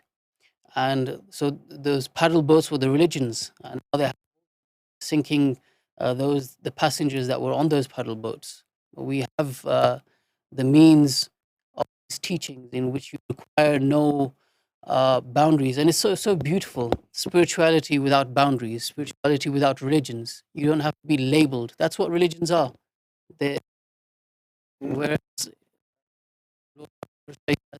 remove those labels, and it's naked spirituality. You can be of any color, caste, religion, nation, and you can adopt spirituality and become the owner of a character that would belong to sages of past. So it's amazing. It's beautiful. It's breaking all barriers, breaking the molds, the stereotype. It's True, yeah. absolutely amazing, and I can't wait for people in the West to finally come across teachings and ideology and methodology that can, finally tell them an actual path, not just talk, not just, theories and different practices. It's truly practical. I can't wait for people in the West, even after this course, when we will advertise this course and the entire curriculum in expos, it's going to be amazing. In expos, in different programs all over the world, people will benefit. And obviously, this is going to be the first of many courses. And I'm truly excited for what's going to come. اور لکھ دو. Okay, we will be answering questions now. And in the meanwhile, if there is a question, I will definitely get engaged.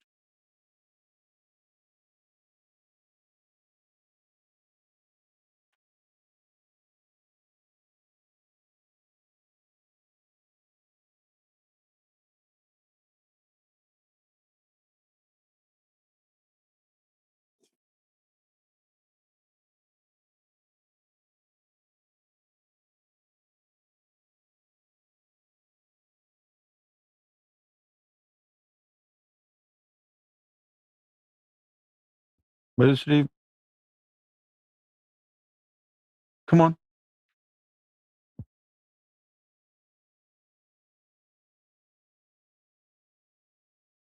Is the face of God beautiful or terrifying?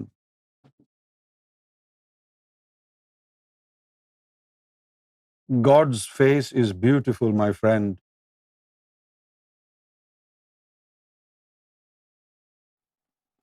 God is beautiful. There is a hadith, Inna Allah Jamilun wa yuhibbul Jamal. God is beautiful and He loves beauty. God is beautiful. ہاں.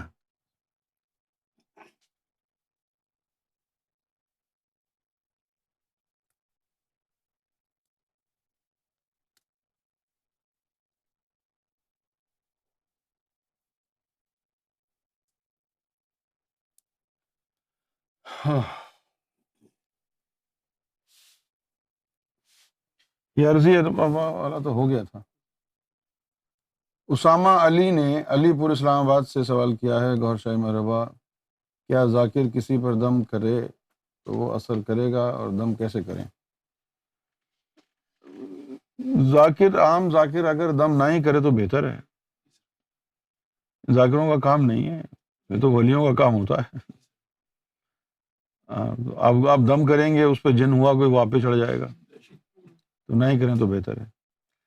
پاکستان میں جو کشمیر کا علاقہ ہے وہاں آج ارتھ quick آیا ہے، آزاد کشمیر میں ریکٹر اسکیل پہ 5.8 ہے، 5.8. تو مجھے لگتا ہے کہ اللہ نے بھی ہندوستان کے ساتھ ہاتھ ملا لیا ہے.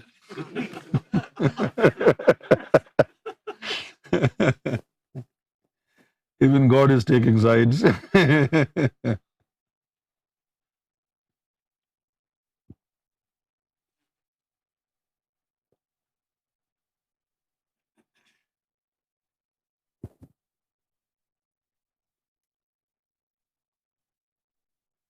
یسرا صاحبہ، حیدرآباد، کیا قبر میں سب سے پہلے نماز کا پوچھا جائے گا؟ نہیں، سب سے پہلے تو جو ہے رب کے بارے میں پوچھا جائے گا، من ربوں کا. 360 سوال ہوں گے.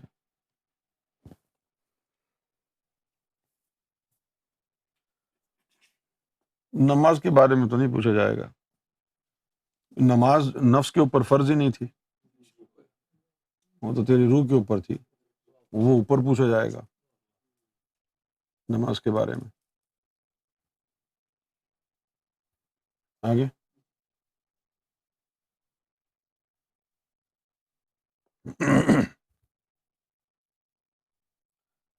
محمد عامر، جیکب آباد، سندھ، مقام حریت کیا ہے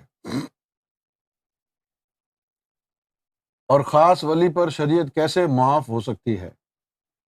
کیونکہ حضور صلی اللہ علیہ وسلم اور اکثر بزرگوں نے فرمایا ہے کہ اگر کوئی ہوا میں اڑے یا پانی میں چلے، شریعت پر عمل نہ کرے تو وہ ولی نہیں ہے، اور جو ولی شریعت میں کوتاہی کرے ان سے ولایت سلب کر لی جاتی ہے. سلطان حق باہو نے بھی اپنی کتاب میں شریعت کی تعریف اور پابندی فرمائی. آپ سے گزارش ہے اس موضوع پر تفصیل سے رہنمائی فرمائیں. جی، حضور صلی اللہ علیہ وآلہ وسلم نے شریعت کی پابندی فرمائی.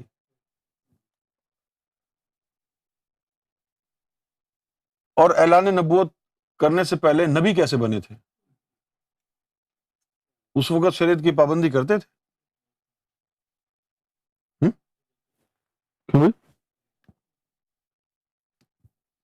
سوال تو یہ ہے نا، اب اہم سوال یہ ہے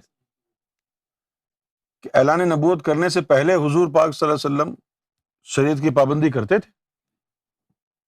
شریعت تھی ہی نہیں. تو یہ شریعت کی جو پابندی ہے،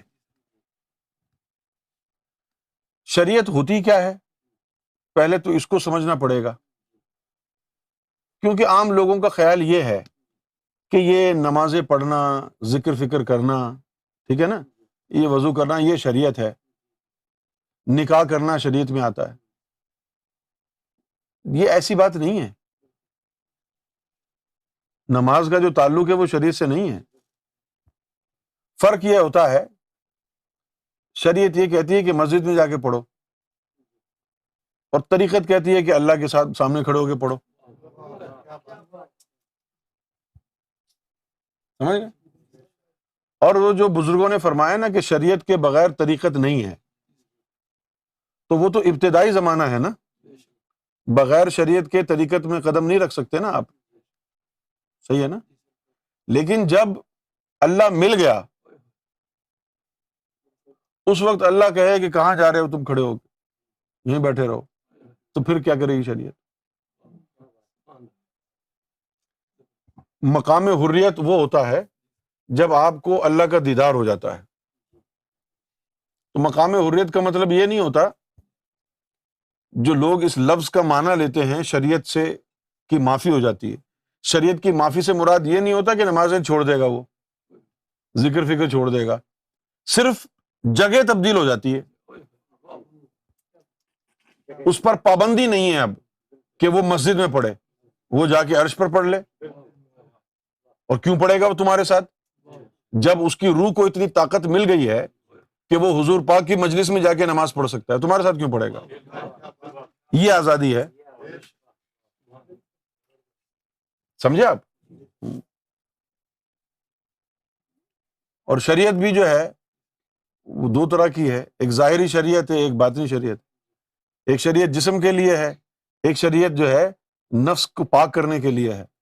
جو سلطان باہو نے جو فرمایا ہے نا کہ بغیر شریعت کے طریقت نہیں ہے، وہ ظاہری شریعت کا نہیں فرمایا، وہ باطنی شریعت کا فرمایا ہے کہ نفس کو پاک کیے بغیر طریقت میں نہیں جا سکتا. رہ گئی بات حضور پاک کی، تو حضور پاک نے جو 11 شادیاں کی وہ شریعت ہے. شریعت میں الاؤ ہے 11 شادیاں کرنا؟ بولیے. تو چھوڑو یار، ایسی باتیں کیوں کرتے ہو کہ حضور پاک کے اوپر بھی شریعت لاگو تھی. وہ تو شریعت کو بنانے والے تھے نا، سمجھے آپ؟ وہ تو شریعت کے بنانے والے تھے، ان کے اوپر تھوڑی شریعت لاگو تھی.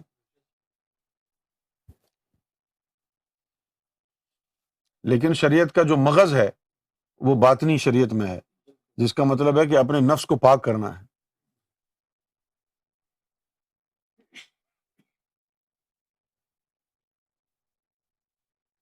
رہ گئی بات کہ اگر کوئی ہوا میں اڑے، پانی پہ چلے اور شریعت پر عمل نہ کرے، وہ اس لیے کہا گیا ہے، یہ بزرگوں نے کہا ہے، وہ اس لیے کہا گیا ہے کہ اگر ثبوت نہ ہو تیری ولایت کا، تو ہوا میں اڑنا، پانی پہ چلنا، یہ طاقت شیطان کو بھی حاصل ہے.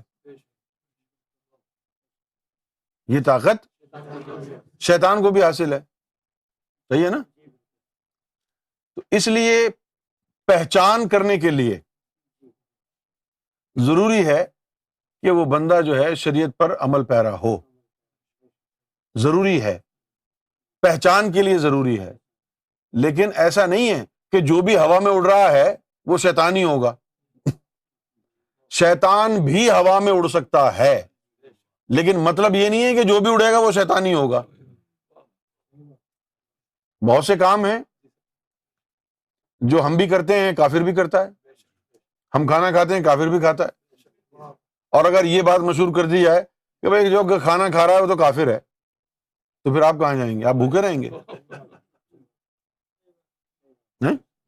تو بہت سارے کام ایسے ہیں جو ہر کوئی کر لیتا ہے۔ شیطان بھی ہوا میں اڑ لے گا، پانی پہ چل لے گا، لیکن کچھ کام ایسے ہیں جو کوئی نہیں کر سکتا سوائے اس کے جس کی اللہ سے دوستی ہو۔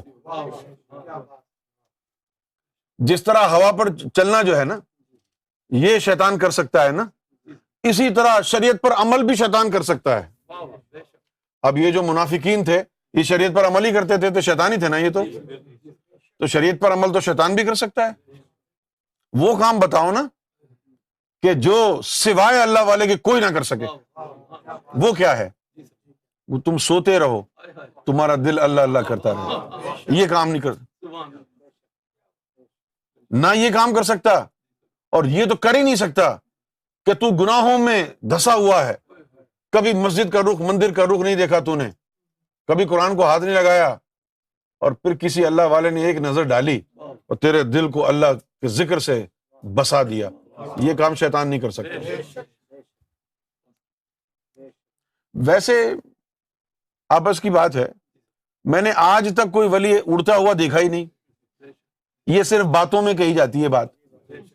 ولیوں کو رد کرنے کے لیے مولوی کہانی سناتا ہے، جب کسی ولی کی کرامتیں رد کرنی ہو نا مولوی نے، تو یہ اٹھا اٹھا کے قصے لے کے آتا ہے کہ کوئی ہوا میں چل رہا، اڑ رہا ہو، پانی پہ چل رہا ہو تو یقین نہیں کرنا، یعنی بالفاظ دیگر کہ ان کی کسی کرامت پر یقین نہیں کرنا، صرف یہ دیکھنا کہ شریعت کے مطابق داڑھی ہے یا نہیں ہے، ٹخنوں سے اوپر شلوار ہے یا نہیں ہے، وضو کرنا آتا ہے یا نہیں آتا ہے، ان چیزوں کو میں پھنسا کے اس کی ولایت کو رد کر دینا۔ ایک بزرگ تھے حبیب اجمی، تو جنید بغدادی رحمۃ اللہ علیہ کے دور کے ہیں، یہ ہم عصر تھے۔ تو جنید بغدادی رحمۃ اللہ علیہ جو ہے وہ ان کے پیچھے نماز پڑھنے گئے۔ اب وہ عربی نہیں تھی ان کی زبان، تو ان کا قرآن کا تلفظ بھی ٹھیک نہیں تھا۔ تو جنید بغدادی رحمۃ اللہ علیہ نے کیا کیا، نماز توڑ کے واپس آ گئے۔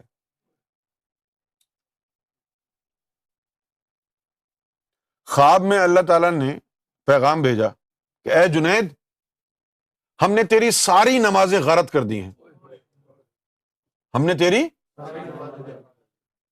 تو ہمارے محبوب کے پیچھے کھڑا تھا اور صرف وہ صحیح بول نہیں رہا تھا قرآن کے الفاظ، تو چھوڑ کے آ گیا۔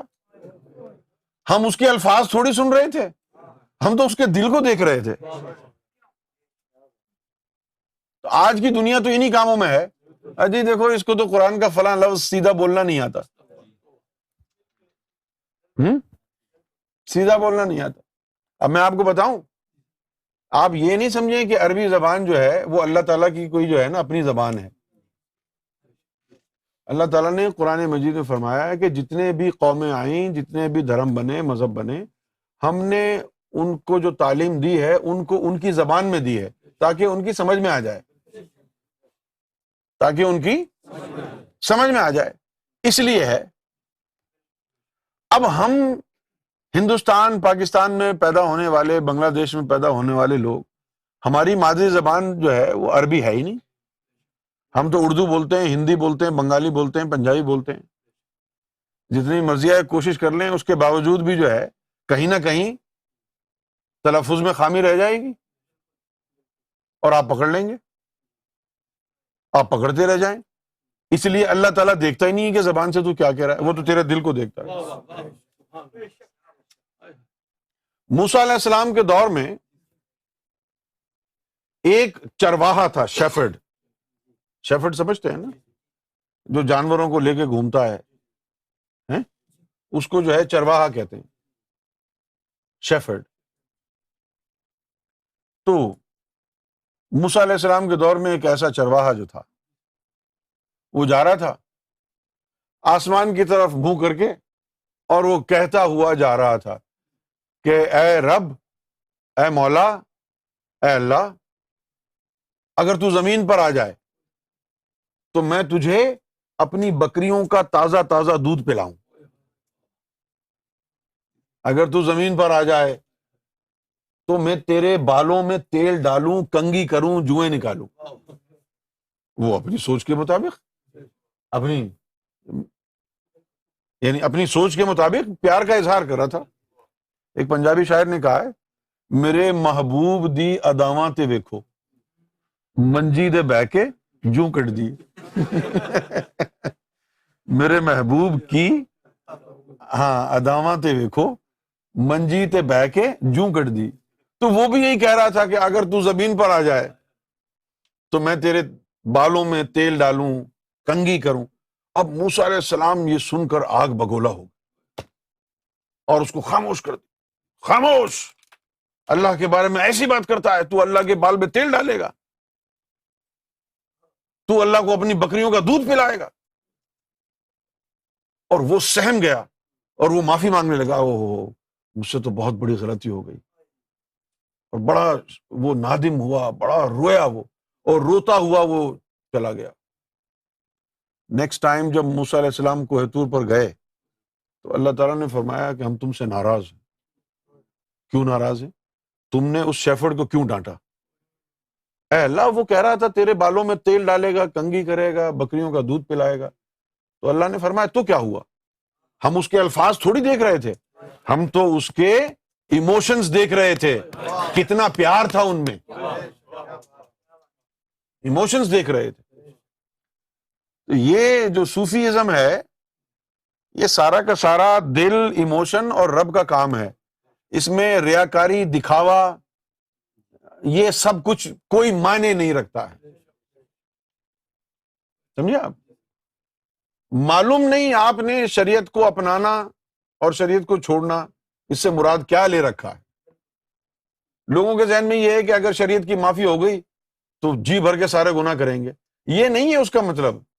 اس کا مطلب کچھ اور پابندیاں ہیں. صحیح ہے نا؟ اس کا مطلب کچھ اور پابندی ہے. سب سے بڑی پابندی شریعت کی کیا ہے؟ پوچھئے. کہ جو ازل میں موت لکھی ہے اس پر مریں. مقام حریت پر جب آدمی چلا جاتا ہے تو اس کے پاس یہ طاقت آ جاتی ہے کہ وہ مراقبہ کرے اور مراقبے کے ذریعے اوپر پہنچ جائے اور پھر کہے میں نیچے نہیں جا رہا. پھر اس کو کہتے ہیں کہ شریعت کی پابندی ہے. یہ نہیں ہے کہ مقام حریت پہ پہنچنے کے بعد جو ہے اس کو لائسنس ٹو سن مل گیا ہے اور وہ ہر طرح کے گناہ کرے گا. یہ نہیں ہے اس کا مطلب. آپ نے سمجھا ہی نہیں ہے کہ شریعت کی پابندی کیا ہوتی ہے. شریعت کی پابندی کیا ہوتی ہے؟ پوچھئے. شریعت کی پابندی یہ ہوتی ہے کہ ایک بندہ سامنے بیٹھ کے بول رہا ہے، دنیا کہہ رہی ہے دیکھو سرکار کی آواز آ رہی ہے، دیکھو سرکار بول رہے ہیں، اور بندہ کیا کہتا ہے؟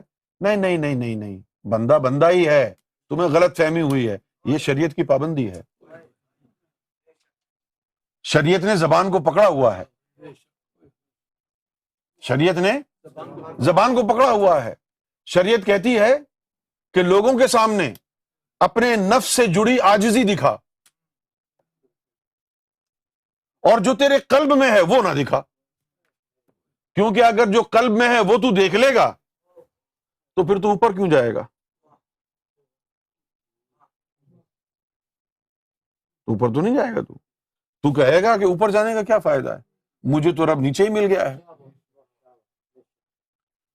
یہی شریعت کی پابندی ہے کہ محمد رسول اللہ نے کہا نہیں کہ مکہ نہ جاؤ، کعبے نہ جاؤ. انہوں نے کبھی بھی نہیں کہا، حالانکہ جانے کی ضرورت ہی نہیں تھی، کسی کو جانے کی ضرورت نہیں تھی. وہ اگر محمد رسول اللہ کا طواف کر لیتے تو ہی کافی تھا.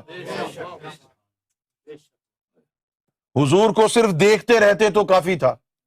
وہ یار، جس محمد رسول اللہ کی زبان نے یہ لفظ کہے ہوں کہ علی کو دیکھنا عبادت ہے، تو محمد کو دیکھنا کیا ہوگا؟ لیکن انہوں نے علی کا کہا، اپنا نہیں کہا، یہی شریعت ہے. لیکن انہوں نے علی کا کہا کہ علی کو دیکھنا عبادت ہے، یہ نہیں کہا کہ مجھے بھی دیکھ لو بھائی. یہ شریعت ہے نا.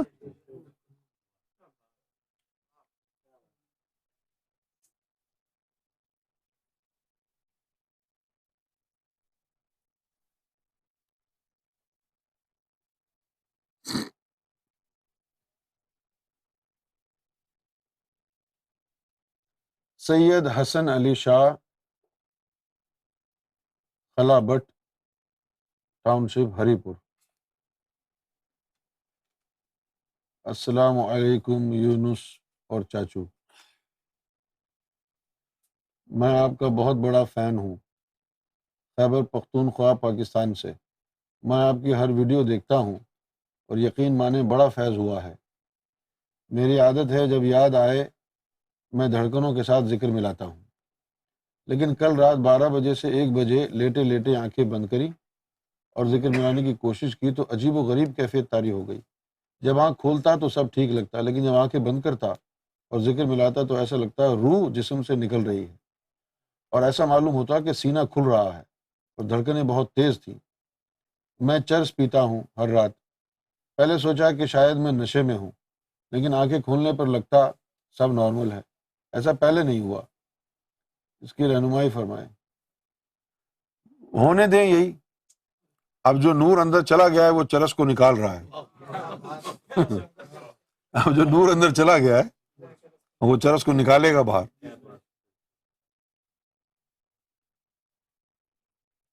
کیونکہ دو نشے آپ نہیں کر سکتے، ایک ہی نشہ ہوگا. بالی ووڈ کی ایک مووی ہے امیتابھ بچن صاحب کی، شرابی. تو انہوں نے اس میں کہا ہے کہ نشہ شراب میں ہوتا تو ناچتی بوتل، میں کدے جھومتے پیمانوں میں ہوتی ہلچل. نشے میں کون نہیں ہے مجھے بتاؤ ذرا، نشہ ہے سب کو مگر رنگ ہے نشے کا جدا. تو نشہ مختلف ہوتا ہے، ایک چرس کا نشہ ہے، ایک دارو کا ہے، اور ایک عشق کا بھی نشہ ہے. جس کو عشق کا نشہ لگ گیا اس کے اوپر پھر کوئی اور نشہ کام نہیں کر سکتا. یہ جو نشہ عشق کا ہے نا، یہ بڑی خطرناک بیماری ہے. شروع میں ہم امریکہ جاتے، عاطف کو بولتے چلو یار انگلینڈ چلو. ہاں ہاں میں آؤں گا، آپ چلیں. ہاں ہاں میں آؤں گا. پھر ایک دن جو ہے ہم نے اس کو الٹیمیٹم دے دیا کہ اگر تم نہیں آئے تو ایسا کر دیں گے، ویسا کر دیں گے. اوپر سے تاکہ آ جائے. تو پھر یہ آ گیا، پھر رہا یہ. پھر جب رہا تو شروع میں بڑی باتیں سوچتا تھا، امریکہ میں یہ ہوتا ہے، امریکہ میں وہ ہوتا ہے، امریکہ میں لمبی لمبی سڑکیں ہیں، امریکہ میں لمبے لمبے ڈرنک ہیں، امریکہ میں بڑے بڑے برگر ہیں. اس کے بعد چند سال جب گزرے اور اس کے بعد جب یہ واپس گیا تو اس کو رہنا پڑ گیا 3-4 مہینے. تو پھر توبہ کر لی اس نے، اب رہا نہ جائے. رنگ چڑھ گیا نا، پھر رہا نہ جائے. حالانکہ اب جو گیا تھا اب پیسے بھی بہت تھے، اور اس سے بڑی کی بات کیا تھی، اکیلا تھا، بیوی ساتھ نہیں تھی. پھر بھی انجوائے نہیں کیا. بیچارہ ایسے ہی مٹر گشت کرتا رہتا باہر، کبھی 3 مائل ادھر چلا گیا، 2 مائل ادھر چلا گیا، بور. یہ نشہ ایسا ہے پیار کا، محبت کا، جس کے اوپر پیار کا نشہ چڑھ جاتا ہے وہ کہیں کا نہیں رہتا. تو یہ جب اندر نور جائے گا، رب کی محبت جائے گی، تو پھر وہ دارو نکلے گی باہر. جو چرس ہے، افیون ہے، وہ سارا باہر نکل جائے گا. دو نشے ایک جگہ ٹھہر نہیں سکتے.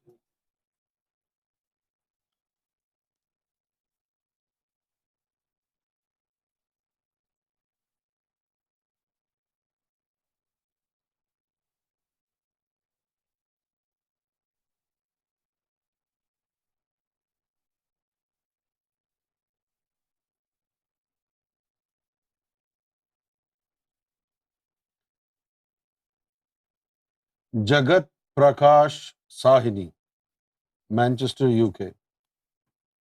سناتن دھرما میں کال کی اوتار کی کیا بھومکا ہے؟ آپ بتائیے، سناتن دھرم کے انوسار کیا بھومکا ہے؟ آپ UK میں ہے، بہت اچھی بات ہے، پھر بھی آپ نے کل کی اوتار کے بارے میں جی تھنکنگ کیا، یہ بہت بڑی اچھی بات ہے۔ تو میں یہی کہوں گا کہ ایک کلیوگ کی بات سب دھرموں میں بتائی گئی ہے کہ ایسا طور بھی آئے گا جو سارے سنسار میں منوشیہ ماتر کو پریشانی دے گا، سمسیا کھڑی کرے گا، ایسا دور بھی آئے گا۔ لیکن یہ دور سے باہر نکالنے کا جو مارگ بتائے گا، جو سسٹم بتائے گا، جو سارے ہیومن بینگز کو اس کو فالو کرنا پڑے گا، وہ وچار دھارا، وہ پریکٹیکل جیون کی پدھتی جو بتائے گا، اس کو ہی کل کی اوتار کہا جائے گا۔ تو ایسا کل کی اوتار بھی ہو چکا ہے، جگت پرکاش سائی جی وہ منوشیہ کے روپ میں آ گیا ہے، آپ ڈھونڈ لو اور پہچان لو۔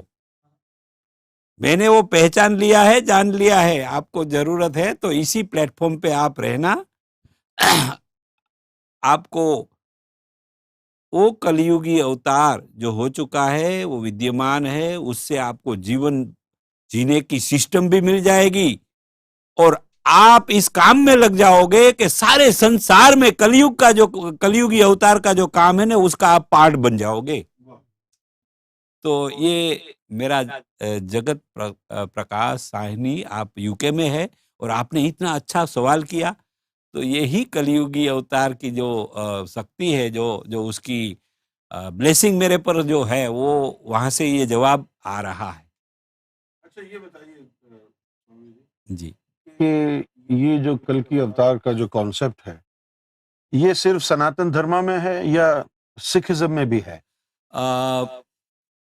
جب تک میرا انداز ہے، میرا ماننا ہے کہ یہ اشارہ سب اسپریچول دھرموں میں، سب اسپریچول گرنتھوں میں یہ اشارہ کہا گیا ہے۔ نہیں وہ تو ہے، ٹھیک ہے نا؟ ہاں، تو اس میں آپ نے جو پوچھا، ہاں اس میں بھی ہے، سناتن دھرموں میں بھی ہے، کل کی اوتار ہی کہتے ہیں ہاں یا؟ وہی نام ہے، ادھر وہی نام ہے، اچھا وہی نام ہے، اچھا، اور سکھ دھرم میں بھی ہے، سکھ دھرم کی بات کر ہاں رہا جی، ہوں نا۔ اس میں بھی ہے کہ یہ ایسا اوتار ہوگا جو یہ کلیوگی سنسار، دکھمئی سنسار کو باہر نکالنے کا کام کرے گا، یہ بات اس میں بھی کہی گئی ہے۔ تو جگت پرکاش صاحب، آپ نے سنا سوامی جی نے کہا ہے کہ کلیوگ جو ہے وہ ہر دھرم میں یہ کلیوگ کا ایک کانسیپٹ ہے، اور ہر دھرم میں پھر ایک سیویئر کے آنے کا بھی کانسیپٹ ہے۔ یہ جتنے بھی دھرم ہیں کم و بیش، مور اور لیس، سب میں ہے۔ جیسے کہ جوڈائزم میں پرومسڈ مسایا کا کہا گیا ہے کہ انہوں نے آنا ہے، اسلام میں امام مہدی کا تصور، اسی طرح سناتن دھرما میں کلیوگی اوتار، اور بہت سی کتابوں میں یہ بھی لکھا ہے کہ وہ جو ہے 12ویں اوتار ہوں گے، 12ویں اوتار ہوں گے، اور وہ یعنی وشنو کے اوتار، شنکر کے اوتار ہوں گے۔ کسی نے یہ کہا کہ جب کال کے اوتار آئیں گے تو سفید گھوڑے پہ سوار ہوں گے، آسمانوں سے آئیں گے، سفید گھوڑے پہ سوار ہوں گے۔ اب جیسے کہ آپ کہہ رہے ہیں کہ آ گئے ہیں، تو آپ ان سے، سوامی جی سے رابطہ کیجیے گا کہ کال کے اوتار کے بارے میں تو بہت کتابیں بھی لوگوں نے لکھی ہیں، بہت کچھ لوگوں نے لکھا ہے، لیکن ایک چیز جو دیکھنے کی ہے وہ یہ ہے کہ کل کی اوتار کے آنے سے ہمیں کیا بینیفٹ ہوگا، کیا کرے گا وہ آ کے۔ ذرا مسلمانوں کا کانسیپٹ ہے کہ امام مہدی آئیں گے، کرے گا کیا؟ پرومسڈ مسایا، وہ کیا کرے گا؟ کیونکہ ایک غلط فہمی جو سارے دھرموں میں ہے وہ یہ ہے، مسلمانوں کا امام مہدی مسلمان سمجھتے ہیں، مسلمانوں کا امام مہدی آئے گا صرف مسلمانوں کو مدد کرے گا، پرومسڈ مسایا جو آئے گا وہ صرف یہودی کو مدد کرے گا، کل کی اوتار جو آئے گا وہ پوری دنیا کو ہندو بنا دے گا، امام مہدی پوری دنیا کو مسلم بنا دے گا، پرومسڈ مسایا سب کو جو بنا دے گا۔ تو یہ تو پھر ایک یدھ ہو جائے گا نا، اتنی مہان ہستیوں کا، یہ تو اکھاڑا بن جائے گی دنیا۔ یہ غلط وچاردھارا، غلط بات، یہ غلط باتیں سوارتھی لوگوں نے سنسار میں پھیلائی ہے۔ ہاں، یہ کل کی اوتار ایسا ہوگا جو سارے سب کے لیے ہوگا، سب کے لیے ہوگا، اور سارے سنسار کو بیوٹیفل ہیون کرنے کے لیے وہ آنے والا ہے،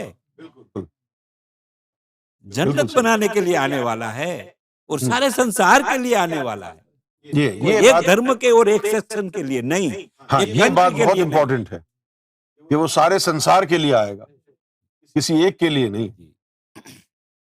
تو آپ نے نوٹ کر لیا ہوگا جگت پرکاش کہ وہ کال کے اوتار جو ہیں وہ ساری دنیا کے لیے، سب کے لیے ہوگا، وہ سب کو جو ہے گاڈ کا لو دے دے گا، ایشور کا عشق دے دے گا، پریم دے دے گا، سب کے دلوں میں بھگوان کو بسا دے گا، سب اللہ والے ہو جائیں گے۔ اور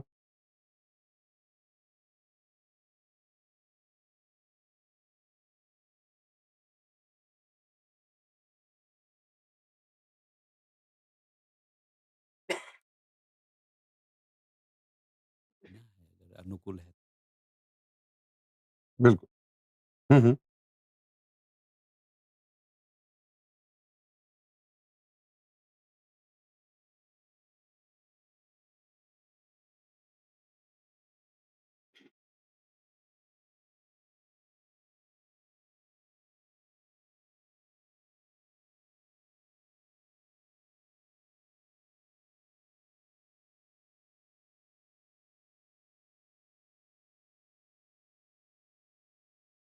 یہ بیک گراؤنڈ بہت اچھا ہے۔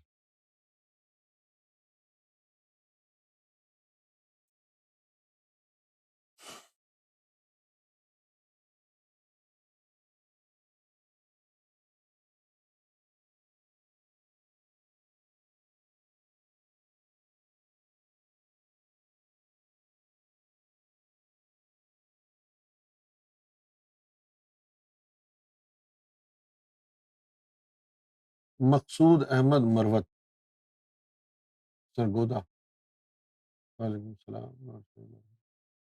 جب اللہ سے کوئی ولی پہلی دفعہ ملاقات کرتا ہے تو مرشد ساتھ ہوتا ہے، اور ولی سب سے پہلے کیا کہتا ہے؟ انسانوں میں تو ہم جب ملتے ہیں تو سلام کہتے ہیں، کیا کیا ہے یہ تشہد اتحیات میں جو ہم پڑھتے ہیں، یہ اللہ اور حضور کے درمیان معراج میں بات چیت ہوئی ہے، وضاحت کر دیں۔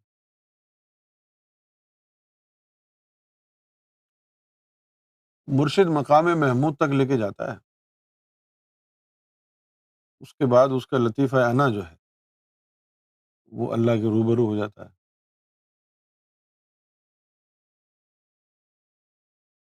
تو یہ جو دیدار ہوتا ہے، اس دیدار میں کوئی بات چیت نہیں ہوتی، کیونکہ لطیفہ انا کو دیدار ہوتا ہے، خواب میں آدمی دیکھتا ہے یہ۔ پھر دیدار بہت زیادہ جب ہو چکے ہوتے ہیں تو پھر اس میں بندے میں تاب آتی ہے، تو پھر شروع ہوتا ہے گریٹنگز کا معاملہ، ہاں بھائی کیا حال ہے، کیسے ہو۔ شروع میں تو وہ بہت، یعنی اللہ تعالیٰ بڑے محبت سے، بڑے ہی والہانہ محبت سے اپنے بندے کا استقبال کرتا ہے۔ اتنی دور سے اتنی محنت کر کے مر کھپ کے یہاں پہنچا ہے، تو بہت ہی پیار سے اس کو دیکھتا ہے، بس اس کا پیار کا دیکھنا ہی کافی ہے، پیار سے دیکھتا ہے، اسی سے وہ محبت کا رشتہ بن جاتا ہے۔ پھر وہ رب کا جو جلوہ ہے، اس کی تصویر ہے، وہ لطیفہ انا سے آنکھوں سے دل میں چلی جاتی ہے، دل میں چلی جاتی ہے۔ وہ کہتا ہے کہ اب تو نیچے چلا جا، اب جو تجھے دیکھ لے وہ مجھے دیکھ۔ اور یہ جو اتحیات میں جو پوری اتحیات جو ہم پڑھتے ہیں نماز میں، یہ اللہ، رسول اور جبریل کے بارے میں کہ یہ آپس کی کانورسیشن ہے جو معراج شریف پر ہوئی تھی، یہ میں نے پہلے بھی بتایا۔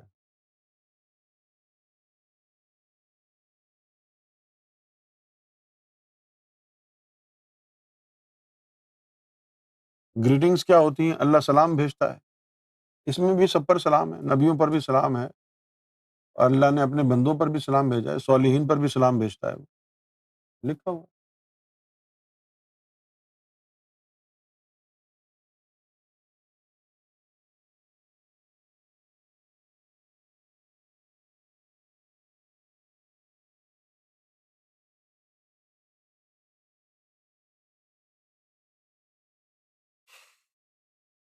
رافیہ خاتون، کانپور۔ یہ وہم ہوتا ہے، جیسے جیسے آپ کے اندر ذکر اور نور بڑھے گا نا تو یہ وہم نکل جائے گا۔ بہت سے لوگوں میں یہ بات جو ہے بیٹھ جاتی ہے کہ میرے ساتھ کوئی ہے، ہوتا کوئی بھی نہیں، کون ہوگا آپ کے ساتھ؟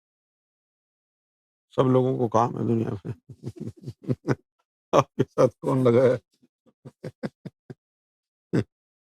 آہستہ آہستہ وہ وہم نکل جاتا ہے، تو پھر انسان جو ہے اس کے ذہن سے یہ باتیں نکل جاتی ہیں۔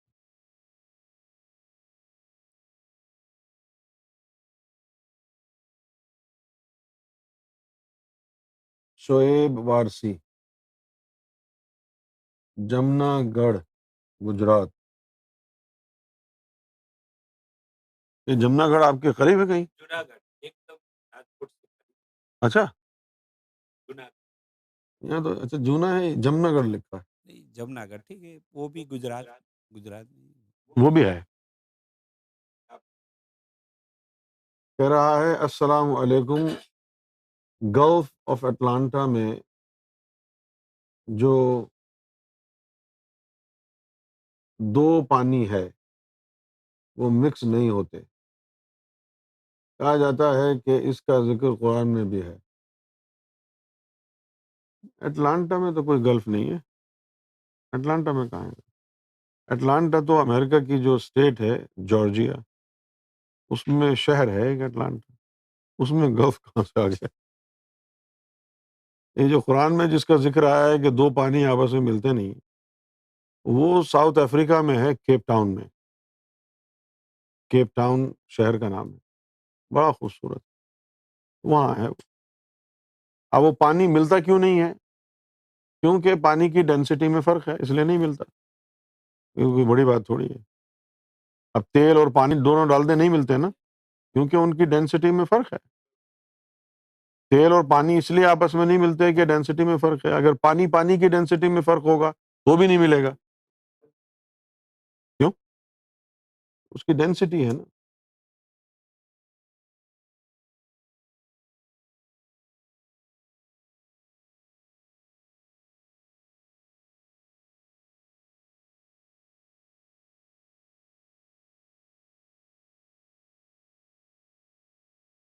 قمر النساء، حیدرآباد۔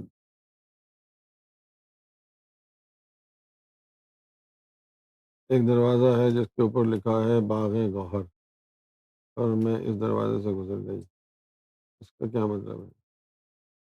گزرنے کے بعد کیا ہوا یہ بتائیں؟ گزرنے کے بعد گزر گئیں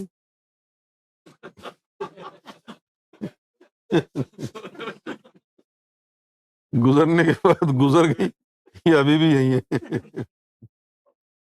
آگے بھی تو بتائیں نا، گزرنے کے بعد کیا ہوا؟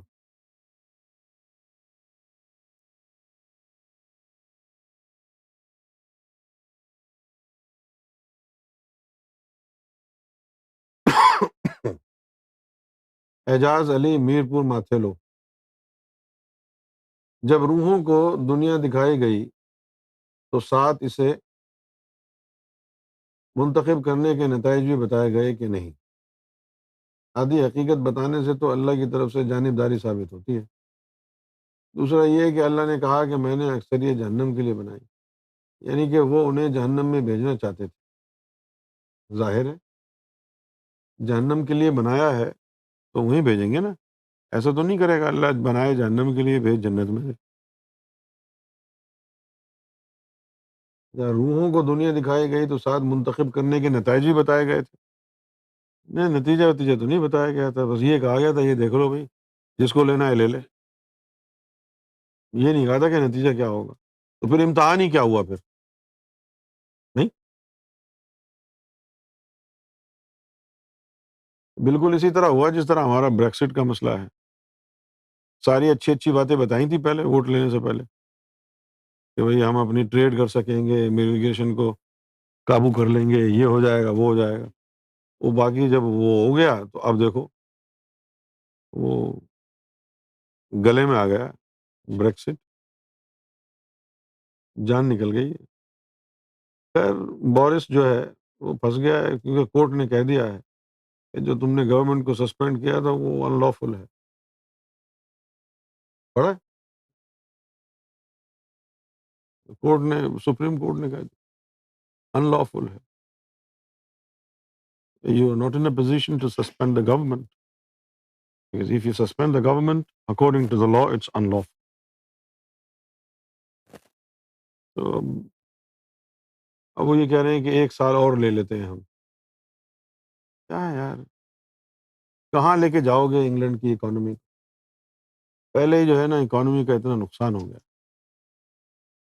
ایک وقت تھا کہ 1 پاؤنڈ میں $1.70 ملتے تھے، اور اب جو ہے وہ تقریباً برابر ہی ہو گیا، اب 1.2 ہے، وہ ٹیکس وغیرہ کاٹ کے 1 پاؤنڈ کا $1 ہی ملتا ہے۔ اتنا جو ہے نقصان ہو گیا، پتہ نہیں اکانومی کہاں سے کہاں پہنچ گئی۔ اور یہ بریکسٹ کے بعد تو بہت زیادہ نقصان ہو جائے گا، بڑی بڑی جتنی بھی کمپنیز ہیں سب نے دھمکی دی ہوئی ہے ہم چھوڑ کے چلے جائیں گے، لوگوں کو نقصان ہوگا، بہت بہت نقصان ہوگا۔ نقصان کے ساتھ ساتھ پھر اسکاٹ لینڈ ہمارے ہاتھ سے چلا جائے گا، ناردرن آئرلینڈ ہمارے ہاتھ سے چلا جائے گا، کیونکہ یورپین یونین یہ نہیں چاہتی نا کہ بھائی انگلینڈ کا ایک حصہ ناردرن آئرلینڈ جو ہے یورپ سے الگ ہونے کے بعد اس کے ساتھ بارڈر کھلے رہیں، یہ نہیں ہو سکتا نا، اس لیے جو ہے پھر وہ ناردرن آئرلینڈ ہم سے چلا گیا۔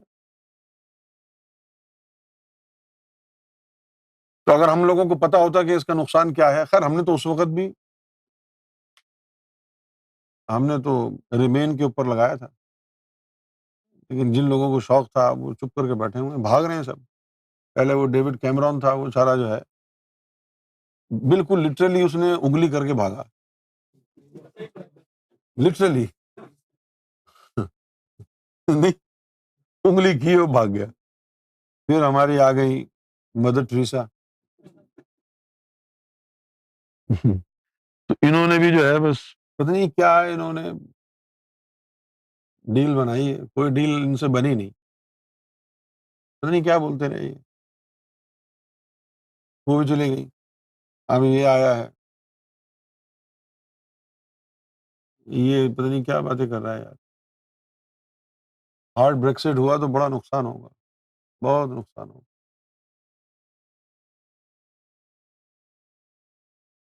پوری دنیا میں پولیٹیکل کرائسس چل رہے ہیں، پوری دنیا میں۔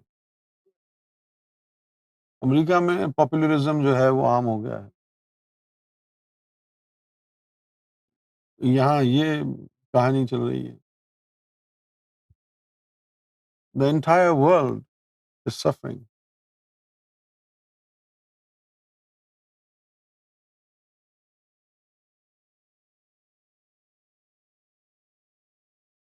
سوائم پٹیل، منیلا فلپین۔ سوامی جی ایک نفرت والے انسان کو پیار کی بھاشا کیسے سمجھائی جائے؟ کسی نے آپ سے سوال کیا، ایک نفرت والے انسان کو پیار کی بھاشا کیسے سمجھائی جائے؟ اور نفرت والے ویکتی ہمارے ساتھ بیہیویئر کرے گا نا، تو اس کے ساتھ ہم کو پیار سے بیہیویئر کرنا ہے، یعنی کہ اس کو ویلکم کرنا ہے. پہلے تو جو اس کا بیہیویئر ہو اس کو ویلکم کر کے اپنا بیہیویئر اچھا کرنا ہے، کائنڈ کرنا ہے، سمپتھی پوروک کرنا ہے، تاکہ وہ سوچے گا کہ میں اس کے ساتھ ایسا بیہیویئر نیگیٹو بیہیویئر کر رہا ہوں، پھر بھی یہ تو پوزیٹو بیہیویئر کر رہا ہے، مجھے لو دے رہا ہے، مجھے ویلکم کر رہا ہے.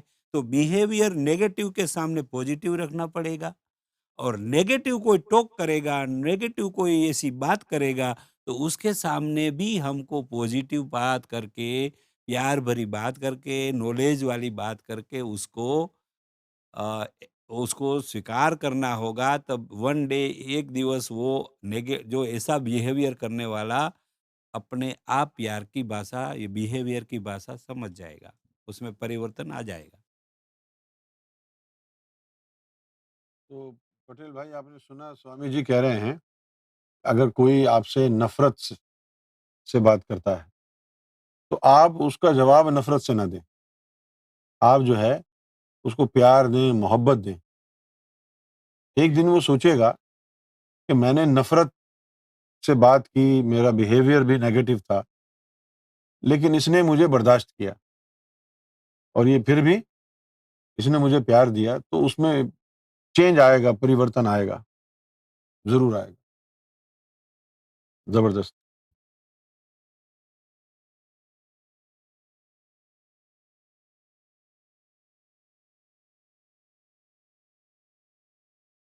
خواجہ سرا تو جسم کا نام ہے. اللہ تعالیٰ نے عورت ہو، مرد ہو، خواجہ سرا ہو، کوئی بھی ہو، اس کے اندر 7 لطائف رکھے ہیں. پوٹینشل سب میں ایک جیسا ہے، سمجھے آپ؟ تو ایسا نہیں ہے کہ خواجہ سرا میں کوئی روحانی کمی ہو، جسمانی کمی ہے، روحانی کمی نہیں ہے. اب یہ اللہ کے ہاتھ میں ہے کہ وہ کس کو کون سا مرتبہ دینا چاہتا ہے.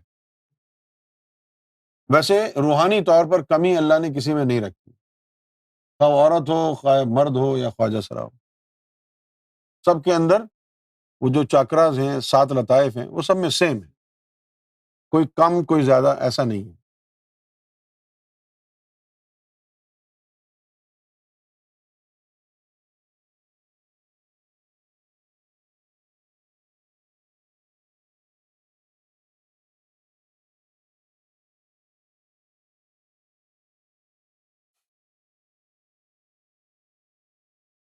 یہ ولیوں سے بات کرنا، یہ تو بہت آگے کا جو ہے نا وہ کام ہے،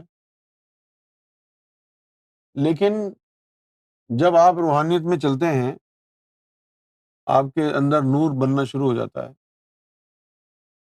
تو خوابوں کا سلسلہ بھی شروع ہو جاتا ہے، حالت کشف بھی شروع ہو جاتی ہے، تو بہت سارے ولی آ کے خود ہی کلام کر لیتے ہیں.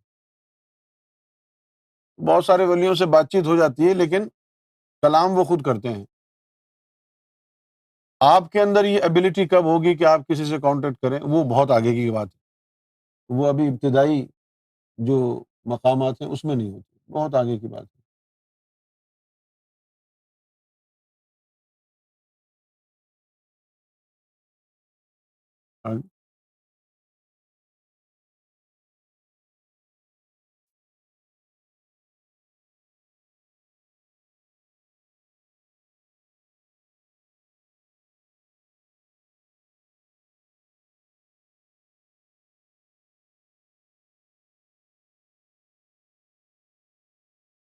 آج کی گفتگو یہاں ختم کر دیں گے، پھر آپ لوگوں سے کل بات ہوگی.